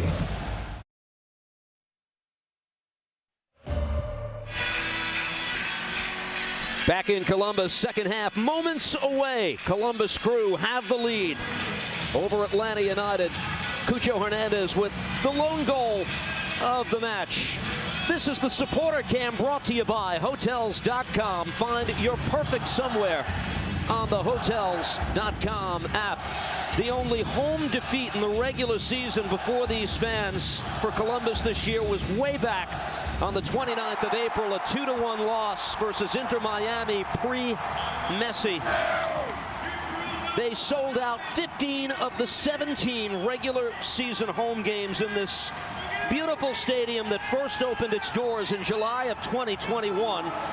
Fans in Ohio have fallen in love with this team again, and they've fallen in love with the striker who's made the difference so far tonight. As we look at the two key men up top, how are they separated here, Danny? You only have to look at the touches, and that's been the difference. Cucho, he's had support when it's gone up to him.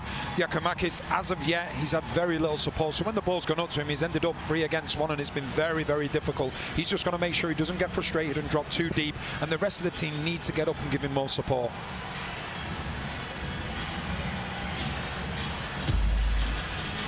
Tristan Muyamba is done for the night.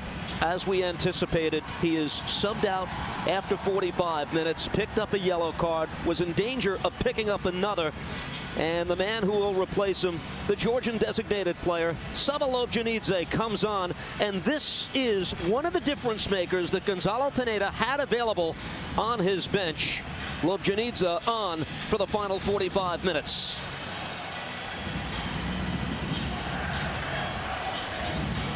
Player we've mostly seen on the right side of Yorgos Giakoumakis for this Atlanta United team.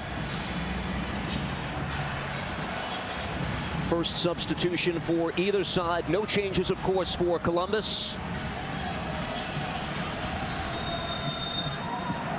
And the second half begins as it's played briskly. Back to the goalkeeper, Brad Guzan.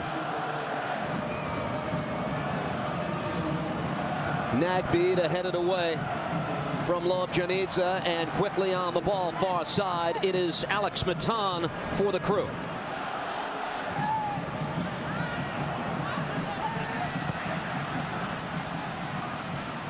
Intercept by Wiley. Middle of the park, Jay Fortune. He's made the substitution. What else does Gonzalo Pineda need to see different in these final 45 minutes? They have to, now they're going to one goal down, they have to be braver in terms of going forward. They have to get more support up to Giakoumakis, because he's just cutting a lonely figure. The more support they can get around him, we know his finishing is great, we know his link-up play is great, so if they can get the ball to him but get players around him, then they will ask a few questions and get Columbus defending more. Miles Robinson. Hernandez.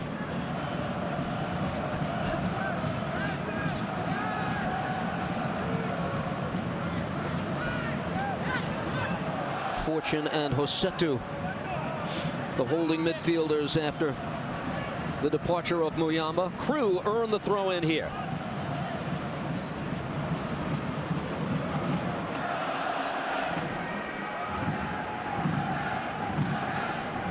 Columbus in its first home playoff game since winning it all in the pandemic-shortened year of 2020.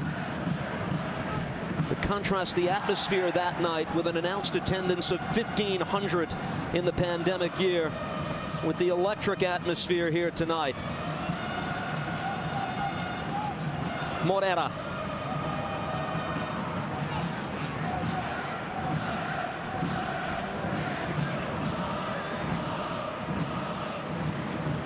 Here's Amundsen. Settled by Yeboah. Aiden Morris.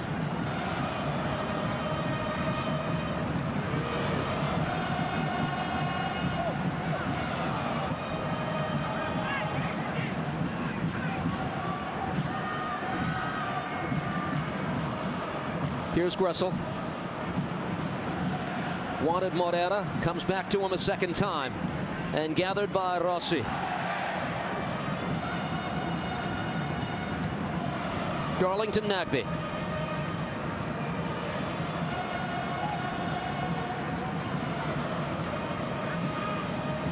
What they're looking to do at times, Columbus, in particular on that left-hand side, Yeboah is staying right on the side of the pitch, and then you've got Cucho, who's just sort of in the middle, and then it's a really difficult one because Lennon wants to go and mark Yeboah. You've got Hernandez that then wants to mark Cucho, and they're being spread out, and that's leaving a corridor then for Matan to get into between Lennon and Hernandez. Lobjanidze tracking back. Tried for the intercept, collected instead. Xande Silva for Atlanta. Plenty of game remaining here, but Xande Silva gave it up in transition. Here comes Columbus, pulled back. Contact in the 18, it's a penalty!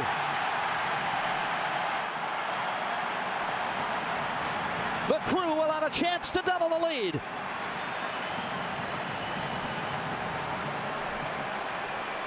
Alex Matan drew the foul, not yet back to his feet. It's down that left-hand side again where everything that's been good about Columbus has happened. You just see he stands up, Hernandez here, and he just waits. He dives in. He dives in that scenario. You just watch. He follows the feet after the ball's gone, and he stands on Matan. And for me, that is a penalty, but I will give great credit to Matan because he starts it, he wins the ball back, and then he goes on his own and he stands up Hernandez. And Hernandez finds himself in a difficult position. There's no question that it is a penalty because as Matan moves the ball, Hernandez is late and he just stands on Matan. Of course, it's Cucho, 5 for 5 on penalties this season, who takes the attempt. Guzan faced 4 penalties in the regular season. He did not make a save, but he denied Elias Manuel of the Red Bulls, who struck the post in this situation. And Atlanta will ask the elder statesman, the 39-year-old Guzan, to keep them alive in this game.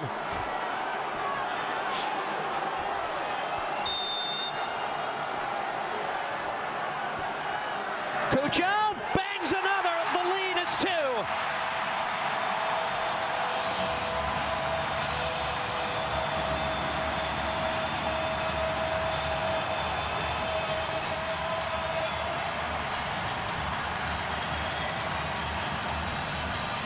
And the Colombian striker has been shot out of a cannon to start these playoffs.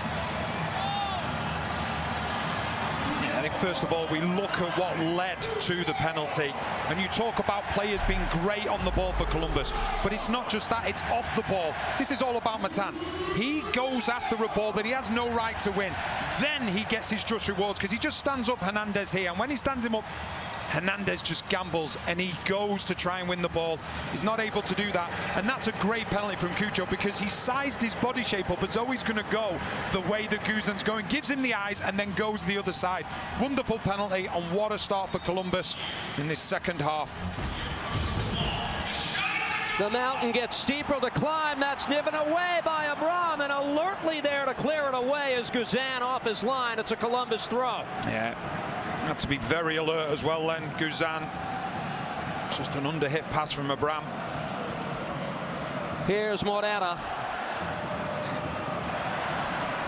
Morera, the return for Rossi, works it across. That sailed over the head of Matan, but defended out. The Crew earn a corner. They're flying here in the opening minutes of the half. Yeah, and one of the things with Columbus, we've seen them throughout the season, the amount of times that they've scored 2 and 3 goals.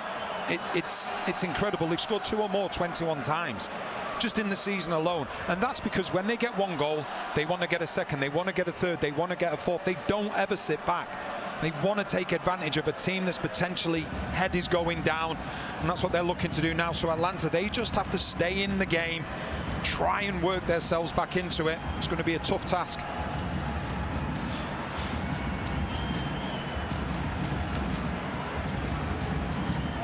Rossi on the end swinger.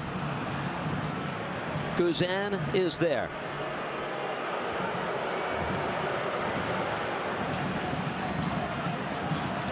Boots it long for Wiley. Did well to settle off the chest. Shande Silva in transition here for Atlanta. Tracking over to defend. Nagbe had help from Camacho. Caleb Wiley. Return pass. Fortune. Wiley again. Keeps his service low. Broken up.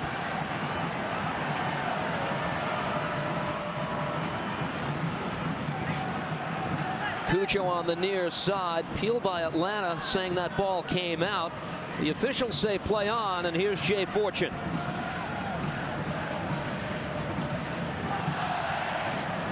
Hernandez. Brooks Lennon. Able to curl this ball in. Walks Giacomakis. Schulte there to snatch it away. The MLS Next Pro Goalkeeper of the Year last season, who's earned 7 clean sheets in the regular season this year.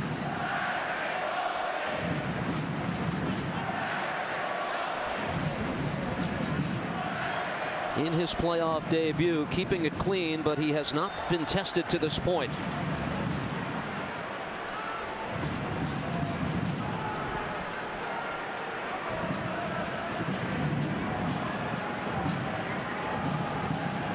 Here's Morera.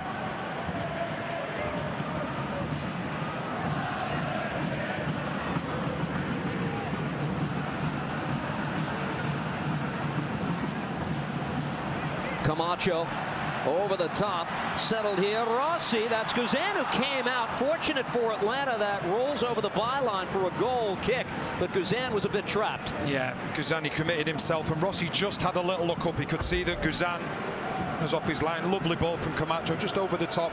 Just that little look there. He knows that Guzan's committing himself. I don't think he means to chest it there, and takes another touch. Just there. Just comes off his chest. He's not able to do anything with it, but once again, good play from Columbus. When you look at a player like Camacho as well, played under Nancy before, knows exactly what's expected in his role, and that brings greater confidence as well to the defense. You and I had a nice chat with Julian Gressel 2 days ago. We asked him what Rossi brought to the team that maybe they didn't have prior to his arrival. Well, if they choose to play more directly, as they did just there, he offers that, and he's very good in those situations. Yeah, and I think there was a lot of talk. Listen, no team wants to lose a player like Zelarayan. But when I was asked the question, are Columbus going to miss him? I was like, yeah, of course they'll miss him, but I don't think they would miss him as much as a lot of people thought, because this team is a collective. It's not about individuals. So you have, within those 3 players, you have Matan, you have Hernandez, you have Rossi. Those 3 players up front, between them, they can do what Zelarayan did. Not necessarily do completely what he did, but between them, the skill sets that they have. And that's why this team, for me, is very different. It's about the collective, not the individual, so they can deal with players even as big as Zelarayan leaving. And it's Cucho who is thriving. Now 12 goals in his last 9 MLS games, including tonight, going back to the 2nd of September. What a tear. Fortune, middle of the park, as Atlanta looks to find a path back into this game. Abram, Robinson.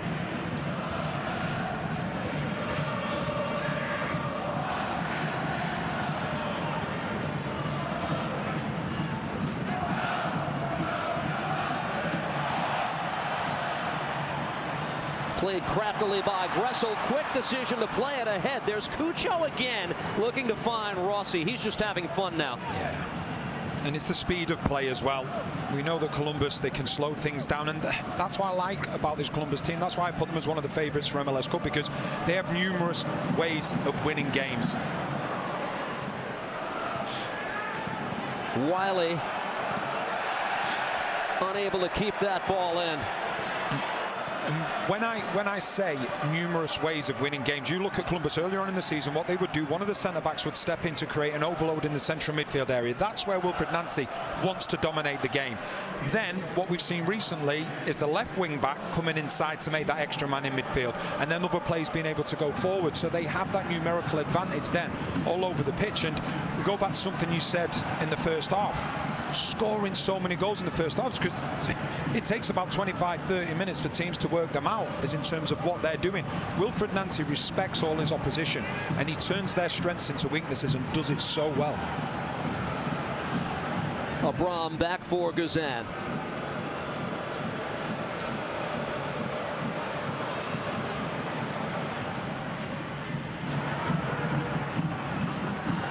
Off the head of Gressel. Saba helped win it back. Taken here by Atlanta. They work it ahead. Giacomakis. Played it across. Lobjanidze to get on this in the 18. Saba. Ball came out. Goal kick. And it's very, very good defending for Amundsen. When you're playing against a tricky play, you don't want to dive in. You want to send them where you want them to go. You want to control the scenario. And it's exactly what he does here. He gets himself back into a good position. He knows he's facing him up. He knows he wants to go down the line. So he makes sure in that scenario that Lobjanidze goes exactly where Amundsen wants him to go. Great defending. It's headed out by Brooks Lennon for a Crew throw. Here's Matan.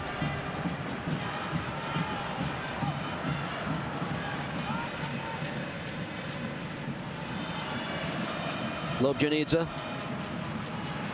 Closed down by Morris. One back by Columbus. To the foot of Morera.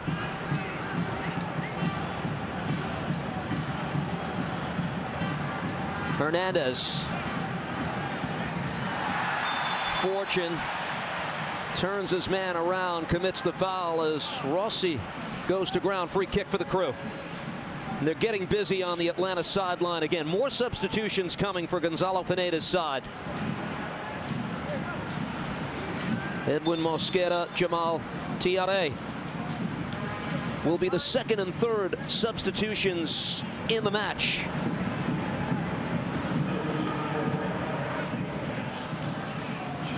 Xande Silva is subbed out for Mosquera.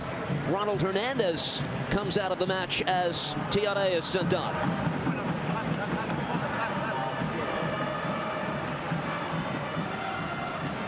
Senegalese striker, a solid addition. He just hasn't played much yet for this Atlanta side, with his team down 2.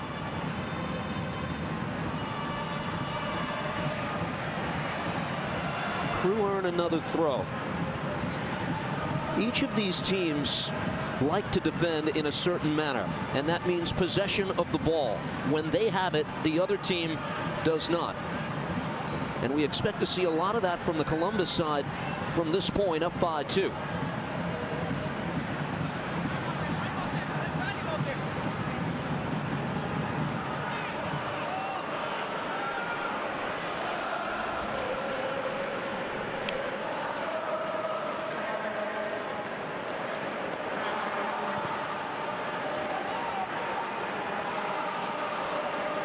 Steven Morera.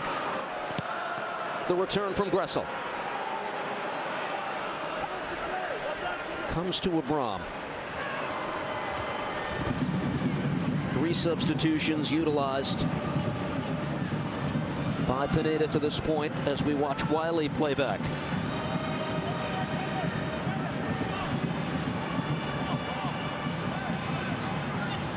Tiare. Giacomakis, the dual strikers now. Mosquera. Turned around, keeps possession, gives to Fortune. Now Josetu. Played into space, Brooks Lennon. Lobjanidze.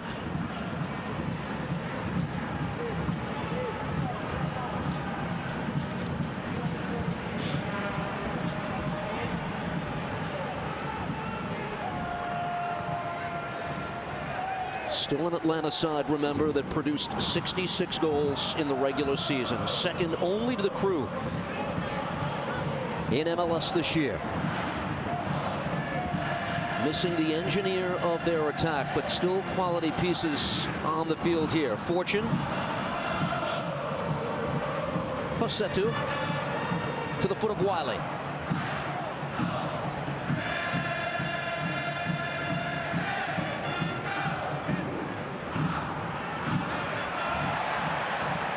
Terrific tackle by Camacho for an Atlanta throw.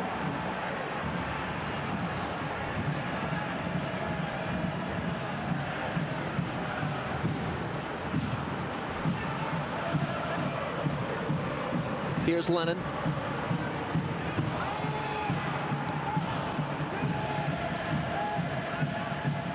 Fortune, middle of the park. Now Abram.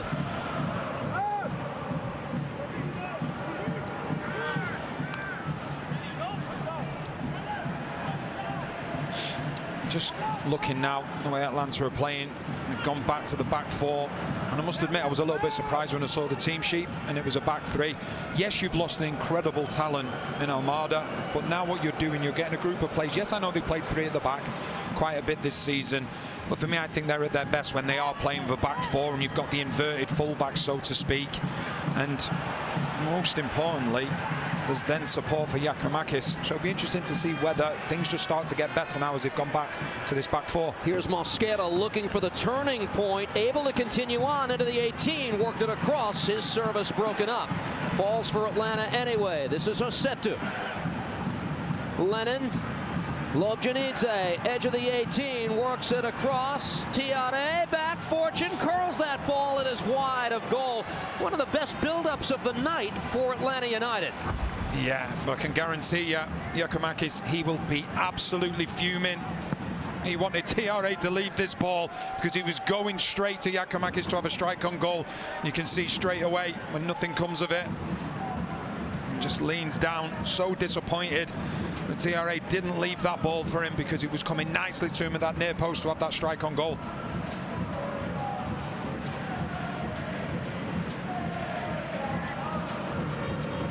"64 minutes gone by. 2-0 Crew. Camacho going long, wanted Cucho.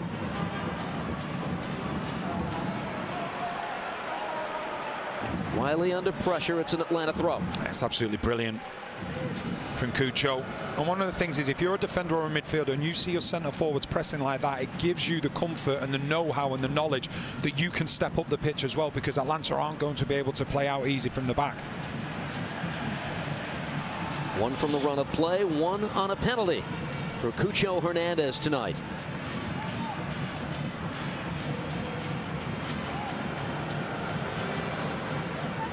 Guzan's release. Gathered by Fortune, played ahead. Mosquera will latch on to this.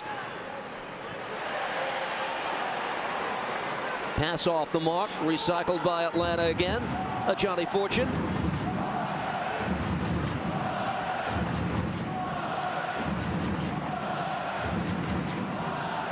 Mosquera gets by Morris, works this into the 18, went through the legs of Giakoumakis. Frustrating sequence to sum up the night. Yeah, it is, but I think you can see positivity within this. The change to the back four, all of a sudden the players know what's expected from them.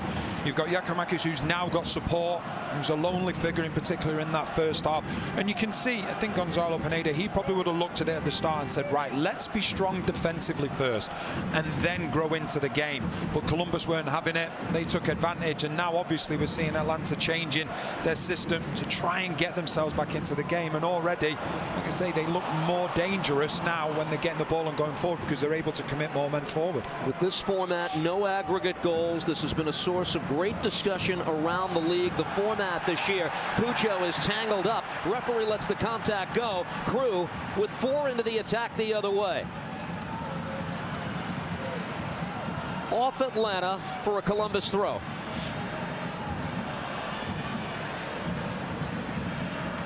In the aggregate format, you're weighing risk reward. Atlanta will likely now, as we approach the 67th and 68th minutes of this game, just put pedal to metal. They're growing into the game. Can they make it matter here?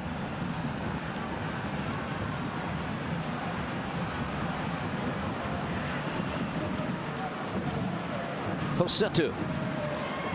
Giakoumakis. Played centrally by Lobjanidze, and here comes Atlanta looking for the one play to get them back in the game. Fortune.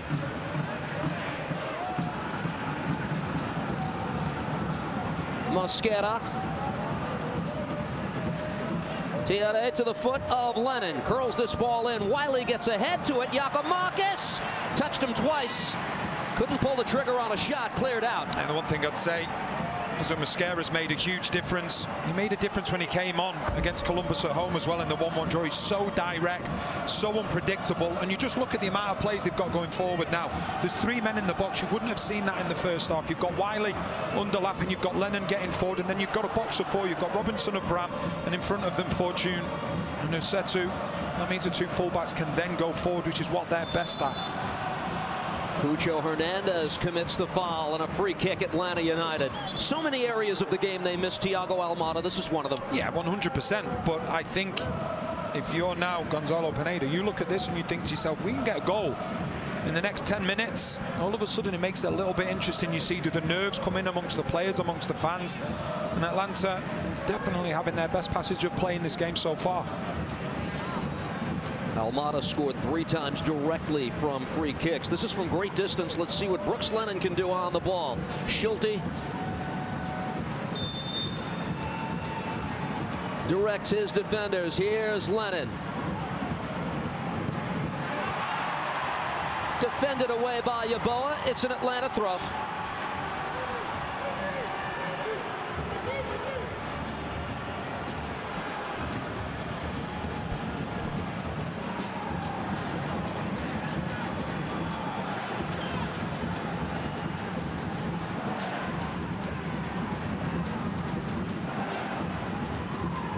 Fortune.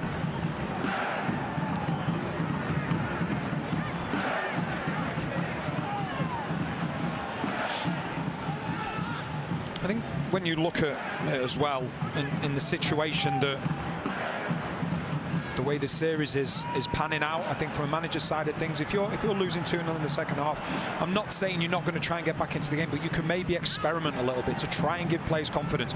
You look at Philadelphia Union against New England at the weekend. New England are getting beat 3-0. Then PA makes a number of changes, but it's attack-minded changes. They get a goal, and all of a sudden there's that little bit of confidence going into the second game. And that's what the players now from Atlanta will be hoping that they can get. And also Pineda will be looking at these players and going, right, okay, we've changed the system, we've gone back to what we know, and we're starting to ask a few questions. And it's all about, if you can't get the win in this game, it's all about then taking some part or some sort of confidence into that second game. Rebs hit a crossbar as well that easily could have made it a more dramatic finish in the opener at Subaru Park. Here, Atlanta to the right side, pass intended for Lobjanidze. He'll leave this for Lennon on the throw. Mateus Usetu. Yeboah, who's played well in this game tonight for the Crew, sends Columbus the other way. Rossi on a run for the Crew. Wins the free kick. And a yellow card out of the pocket of the referee Spalla. It's brilliant skill from Rossi. It's so difficult because he takes that touch which makes it look as though he's going to go inside, and then at the last second he just changes his style and goes on the outside. You just watch this quick here, how he is with his right foot and then his left foot, and that completely bamboozles Robinson. You just see so difficult for the defender there because he thinks he's going one way, and you just see that left arm come out from Robinson. It's a definite foul. Second yellow card infraction by an Atlanta player tonight.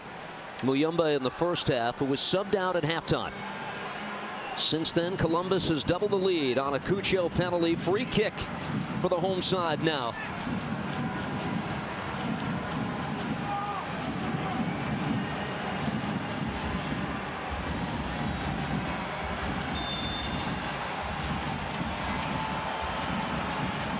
Diego Rossi drills that ball in. Oh, a save by Guzan as that was redirected. Cucho looking for his third. Back the other way. Amundsen to break up the long ball.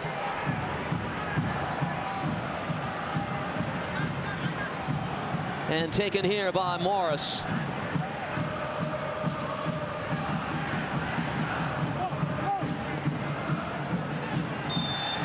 Osetu with the foul on Nagbe. This place would have exploded a moment ago if that goes past Guzan. It's a brilliant effort as well. Just so how he just adjusts his body to make sure he can get the strike on target. Lovely deft touch of Guzan in the right place to make the save. Well, the shot disparity largely tells the story. 11-1 in favor of the Crew. Wilfried Nancy told us midweek, my team is ready to compete.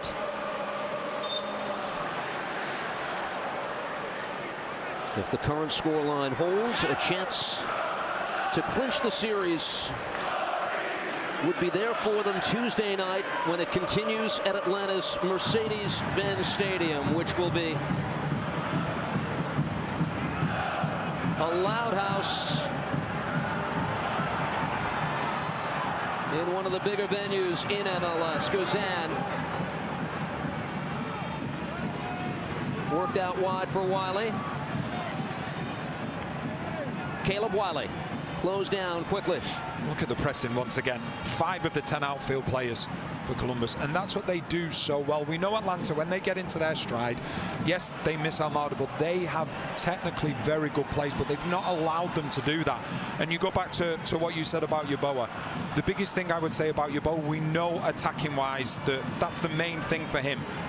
But he has made it so difficult for Lennon to get forward, and Lennon is such a good player and one of the most dangerous pieces for Atlanta, and he's been really nullified just because Yeboah is going forward on a consistent basis and Columbus have dominated. Rossi turns towards goal, plays forward. Here's Cucho, edge of the 18, slowed by Wiley, and young Caleb Wiley does well. Fortune to play it across, and now Lennon for Atlanta. Going long, wants Giacomakis, but intercepted by Rudy Camacho. Camacho in his 9th start for the Crew since the trade from Montreal. What a pickup that's been for them. Yeah, and I think when you look at this back three now, you have an out-and-out sweeper, which means your 2 outside centre-backs can go a little bit further forward. At times this season they were caught flat, the 3 on the same line, but you know if the 2 outside centre-backs are a little bit higher up, then Camacho, just as he did then, he's going to be sweeping behind, and he's going to be in a position where if a ball is played over the top, because he's got a few yards in his head and he's got a few yards in terms of how he's positioned himself, he's going to get on the end of it. I think that's made a big difference defensively as well for Columbus.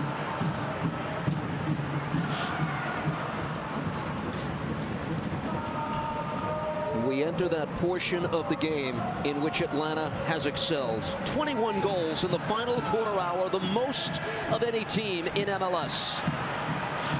Morris switch to the left. Yeboah on the move again. Backs up Lennon, plays this ahead. Alex Matan, edge of the 18. Yao Yeboah one more time, continues on. Yeboah sees it gathered eventually by Guzan. Yeah, really good defending this time by Lennon.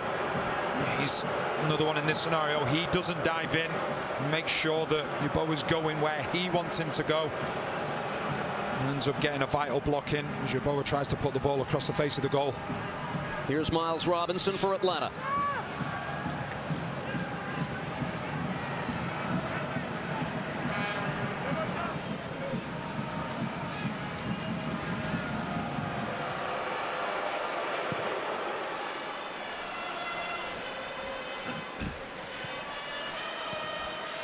Lennon.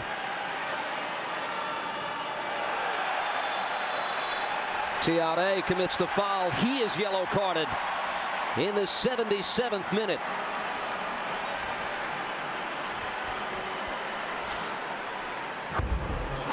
I just see a sense of frustration. Matan gets the better of him once, and then the second time he's been excellent once again. Matan, just a player, just looks completely revitalized. You know, he asked Wilfried Nancy about him. He said, you know, what's made him step up even more so? And he just says he's playing with freedom. Said the key has been telling him he's a good player, giving him more clarity, and just showed a lot of videos to him at the start of the season. The one thing, well, not the one thing, one of many things that Nancy loves about him, just says he's so coachable, which is a manager's dream. One of those players who's clearly taken the next step in this 2023 season. Played ahead, Matan, and that's Guzan who got a foot to it, almost on cue. Now Morris, top of the 18. Still works on the Atlanta back line. Aiden Morris puts it into space. Yeboah! Stopped by Guzan. It was nearly 3 and cleared out to the middle of the park. And Camacho holds up Giakoumakis. He'll be booked for Columbus after the foul on the Greek international.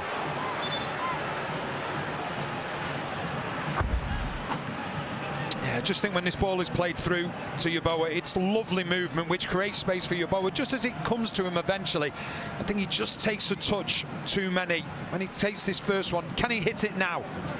But he's not able to get on it quick enough. That means that the pressure is there from the defense, and Guzan can get out as well.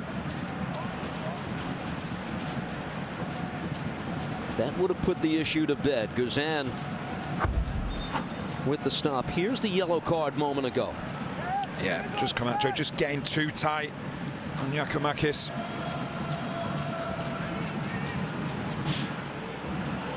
Mosquera pulls it back on Gressel.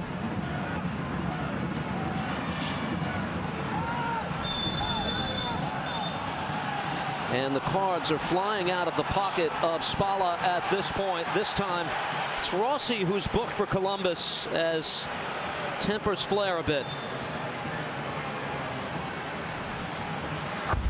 It's just a challenge this time. Unfortunate there, and then again.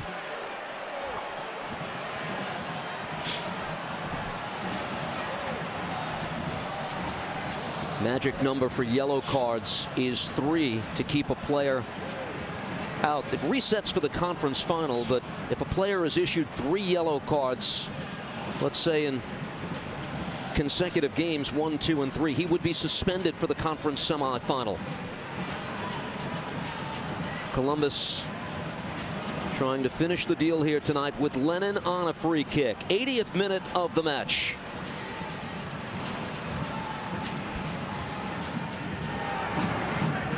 They get their MVP candidate back Tuesday in Atlanta, but can they make something of the final 10+ minutes tonight?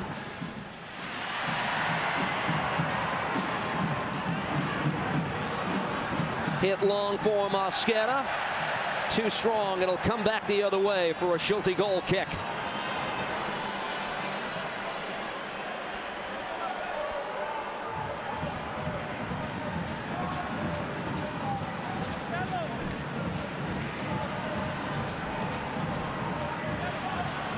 Reminder, the Audi 2023 MLS Cup playoffs continue Saturday with a doubleheader. The Red Bulls host FC Cincinnati, 7 p.m. Eastern. FC Dallas takes on Seattle in the nightcap at 9 p.m. Eastern. See if the home teams can win match 2, even up their respective series here on MLS Season Pass on Apple TV. Flag is up here on Columbus, and now the realization of that for Alex Matan.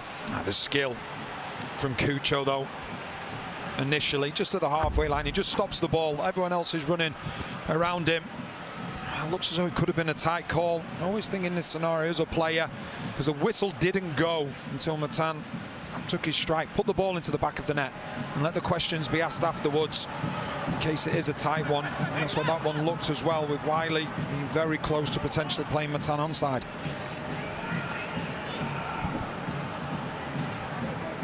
Deflected off Rossi for the Atlanta throw. Here's Josetu. Fortune. Robinson.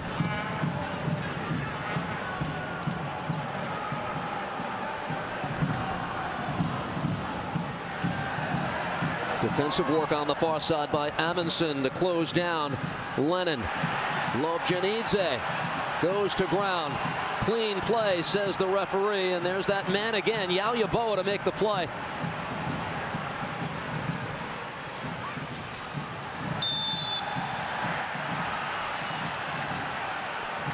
Free kick to the Crew.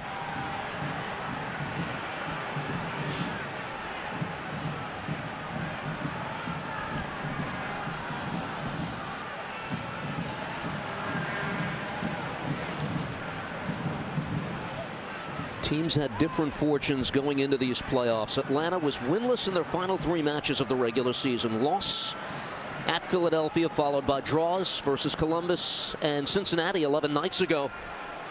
And contrast that with the Crew, undefeated in 6 going into these playoffs. 3 wins and 3 draws in that stretch. And carrying that momentum to a 2-0 advantage tonight as Moreira turns towards goal. Has options, plays centrally. Matan with a pass that's picked off. And now Lobjanidze the other way for Atlanta. 4 into the attack. Lobjanidze took too long, broken up.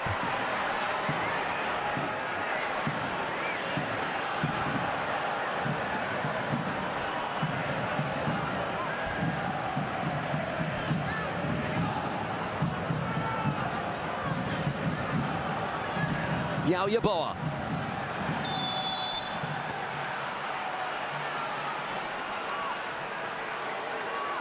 Draws the foul on the far side. Getting to that point where the Crew can see a finish line here. Announced attendance 20,176. It is the 15th consecutive sellout for the Crew in this stadium, and their 16th in the calendar year 2023. Great setting tonight. Yeah, it's a team that's going places. I think when you look at the job that Wilfried Nancy has done, how he's adjusted these players, various players playing in different positions that they've not been used to before, a completely different system that not many of these players will have played in before as well. It's been an incredible job that Wilfried Nancy has done so far. And don't get me wrong, the players have had to have been open to it, but they just seem like every single player on the pitch enjoys playing in this team because they know that they get that freedom within the base that they have within the team. There's non-negotiables, but then within that, there's also freedom as well.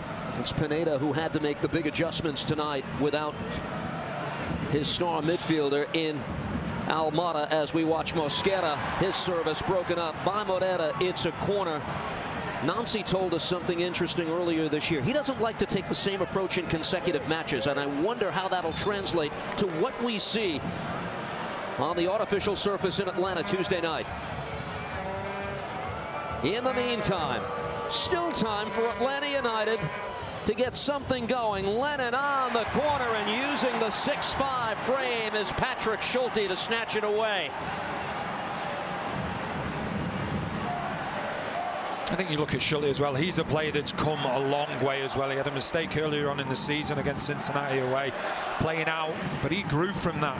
And one of the things is Nagbe, obviously the captain, spoke to him before he went into the dressing room at the end of the game and just said to him, listen, your teammates and the players in the dressing room, they're going to look to see how you respond to this. And what he's done, and a little bit worried after that, a little bit frightened, but he's actually grown from it as the season's gone on. So many players that have just gone up different levels throughout the season. Wilfried Nancy is about to go to his bench. The starting 11 is still on the field for Columbus in this 86th minute. Molino and Zawadzki are poised to enter the game. In the meantime, Mosquera ahead. Wiley plays this across. Taken here by Mosquera, second time, top of the 18. Lobjanidze couldn't control, brought down Lennon. 2 defenders to contend with, clipped with a Columbus player as this ball deflects out.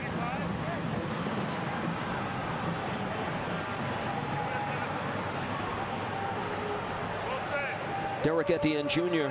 is set to come in here for Atlanta. They'll make their 4th and 5th changes in just a moment. Tyler Wolff getting instructions as well. We'll see the substitutions first from the Crew side. Matan and Rossi will come out of the game for Molino and Zawadzki.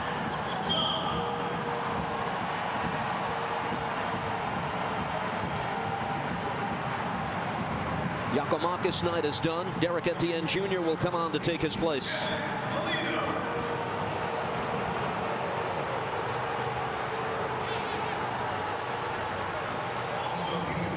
Never happened for the big striker tonight.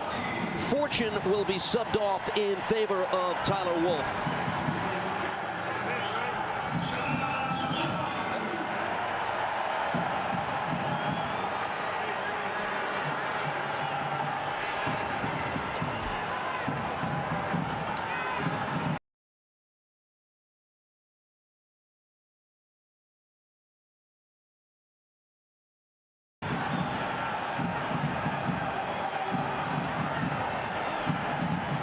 87 minutes, only 19 touches for the big man tonight. It's been difficult for him. I think a lot of the game, he's found himself isolated. Second half a little bit better when he got more support, but they'll be looking now to the home game. It'll be very different. So Atlanta will be hoping. And the more Giakoumakis can see of the ball, the better it'll be.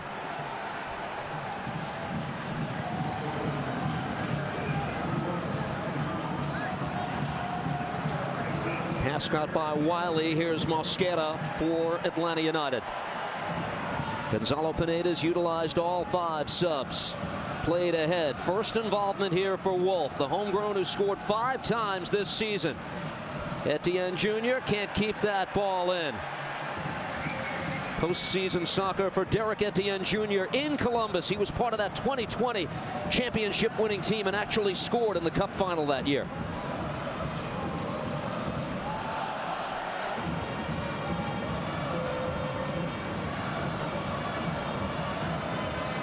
Signed as a free agent by this Atlanta side in November. Had something of a more prominent role early in the season, and a lot has changed since then for Atlanta United. As it's booted away by Schulte.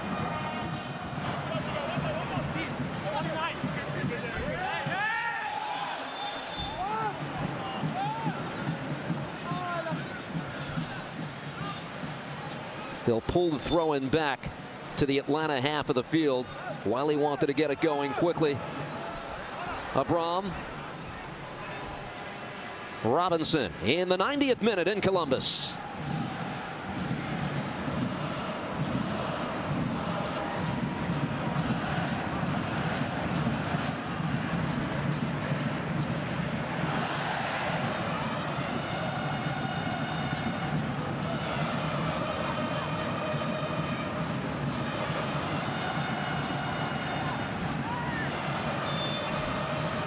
Foul is by Cucho. In so many ways, this is exactly how Wilfred Nancy wanted the playoffs to begin for his team tonight. 100%. You get that win, you look comfortable, but as you say, you're already looking forward to the second game because you know he's going to do something different as well. And you know, with Atlanta as well, Armada gets back. This series is just going to be incredible because you've got 2 teams that want to dominate, control possession, have different ideas, different match winners. There's a lot more to come yet as well. 5 minutes stoppage time posted by the 4th official. Josetu spoke with Darlington Nagbe before the game. He played on the Atlanta championship team of 2018. And I asked him to compare the importance of Miguel Almiron to that Atlanta side, to what Thiago Almada means to this Atlanta team this year. As we watch this played in, headed away by the Crew, pushed from behind, foul and a free kick coming up for Columbus. He felt there was a comparison, but because he is not around the Atlanta team this year, he couldn't exactly gauge. But I remember what Almiron meant, and it was everything to Josef Martinez in particular and the team as a whole. It's a totally different ball game Tuesday night when he does return. He is, but the game gets affected before it's even begun because you have to come up with a plan to stop him. So therefore, when you're in training the days before, it's like, yes, you want to concentrate on yourselves, but you also have to make provisions when you're playing against one of the best playmakers in MLS. It's as simple as that, and that's something that Columbus are going to have to do and deal with themselves. Etienne for Mosquera. Edwin Mosquera plays this across. Derek Etienne Jr. continues his run. Let's see how they call this. It took a double deflection. It'll come back for a goal kick as Columbus looks to put this match away. Yeah, it's good goalkeeping from Schulte. You just see, I think it's a situation here where he knows he can't hold the ball, so he just waits, takes that little touch, and it comes back. End up with the goal kick. But yeah, just going back to Almada, that's what he does. He creates problems before the game's even begun, because you have to put yourself in a situation where it's like, right, okay, how are we going to combat him, how are we going to deal with him? And the problem that you have with him is that if you speak to most teams, there's probably 5, 6, 7 different players that end up marking him during a game. He's not a natural number 10. He drifts everywhere. And now it appears he'll be returning to a team trying to keep its season alive as Cucho plays back. Camacho under pressure, gets it away from Tiare.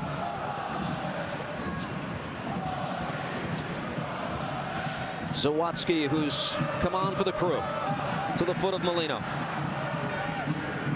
I think as well, if you speak to Wilfred Nancy, yes, they've got the 2 goals, they've looked dangerous going forward, but I think the biggest thing he'll be pleased with is the clean sheet. You know, they haven't had one in their last 5 games. They're looking strong.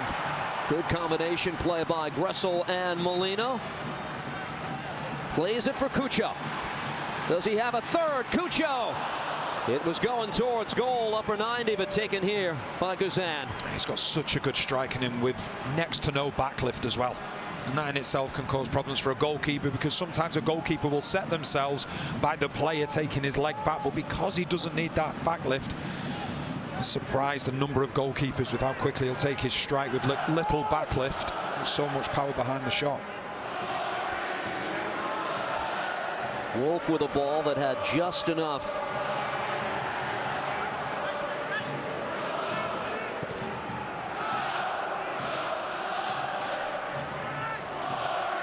With about 90 seconds to play. Wolf pass intercepted. The Crew linked with Cucho once again. Does well to protect the ball. Off to the races the other way. Etienne Jr. shrugs off a challenge. Tiare to the foot of Mosquera. Mosquera works it across, broken up. That's Morera who got in the lane. Good hustle by Mosquera to keep it alive. Now Lobjanidze works it across. Nobody on the receiving end and played into space. Zawadzki earns the throw. And the Crew are on their way.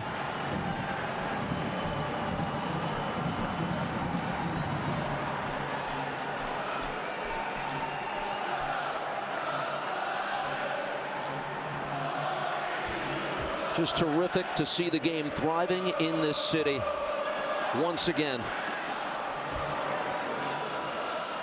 Rumors of a move to Austin, Texas years ago. They kept the team here where it belongs. Their second MLS Cup championship claimed in 2020. And in these playoffs, they're off and running with a 2-0 win at home. Columbus leads the best-of-3 series with the victory tonight. Yeah, great performance, and they were the dominant team as well. They set the tempo early on. That man in your picture there, Cucho, another wonderful evening that he had, but also as well Schulte defensively, a clean sheet. All in all, a wonderful night for Columbus. But Atlanta, they'll know they've got a huge player coming back, and they'll believe that they have every opportunity of righting the wrongs in the next game at Atlanta. Juan Camilo Cucho Hernandez, age 24, the club's record $10 million signing from Watford. The outstanding 16-goal season, and the man who presides the biggest contribution tonight. This is the moment of the match, presented by JCPenney. Yeah, and it's Cucho's first goal. You look at the movement as well from Matan. That just gives him that extra second of space. And when he's able to get that, he completely wrong foots Hernandez and finds the back of the net. How many times do you see him doing this, where he just goes down that right-hand side? More often than not, it will be with his right foot. But I tell you what, his left foot isn't bad either. Wonderful strike to get the game underway. And the teams will turn their attention to a trip to Georgia and Tuesday night's Game 2. Before what we anticipate will be a terrific crowd at Mercedes-Benz Stadium. But it's the Crew who draw first blood in the series. Back with full-time highlights and more on MLS Season Pass in just a moment.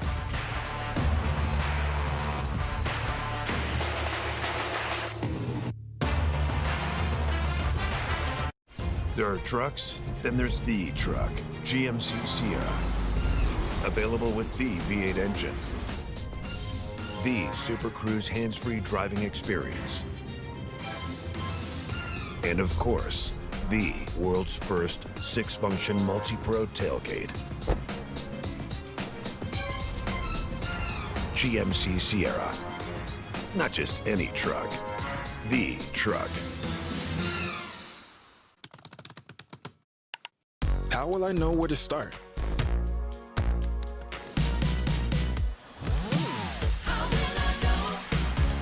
Striving for more isn't just for the field, it's for life.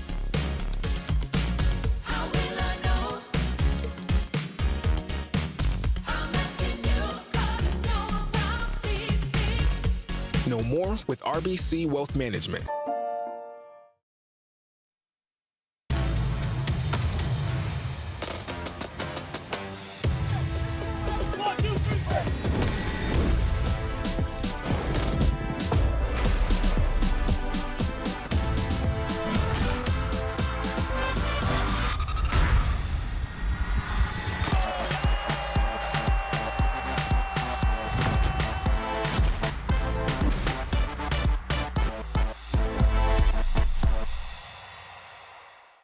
Lunch? Yes, please. That'll be $23. Your ad says it's free. It is for our economy ultimate passengers who paid extra. I'll just have water. Okay, cash or card. For water? Well, at ATLUTD, when we offer you our best iPhone deals, we guarantee it. Even on the new iPhone 15 Pro. Check it out, made with titanium. We do have free movies with the purchase of headphones.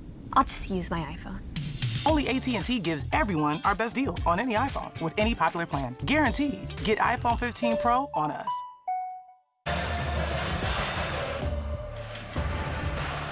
Welcome back to MLS Season Pass, and the Columbus Crew salute their fans at Lower.com Field. This stadium hosting an MLS playoff game for the first time, and the Crew make it worth their while on a chilly night in Ohio.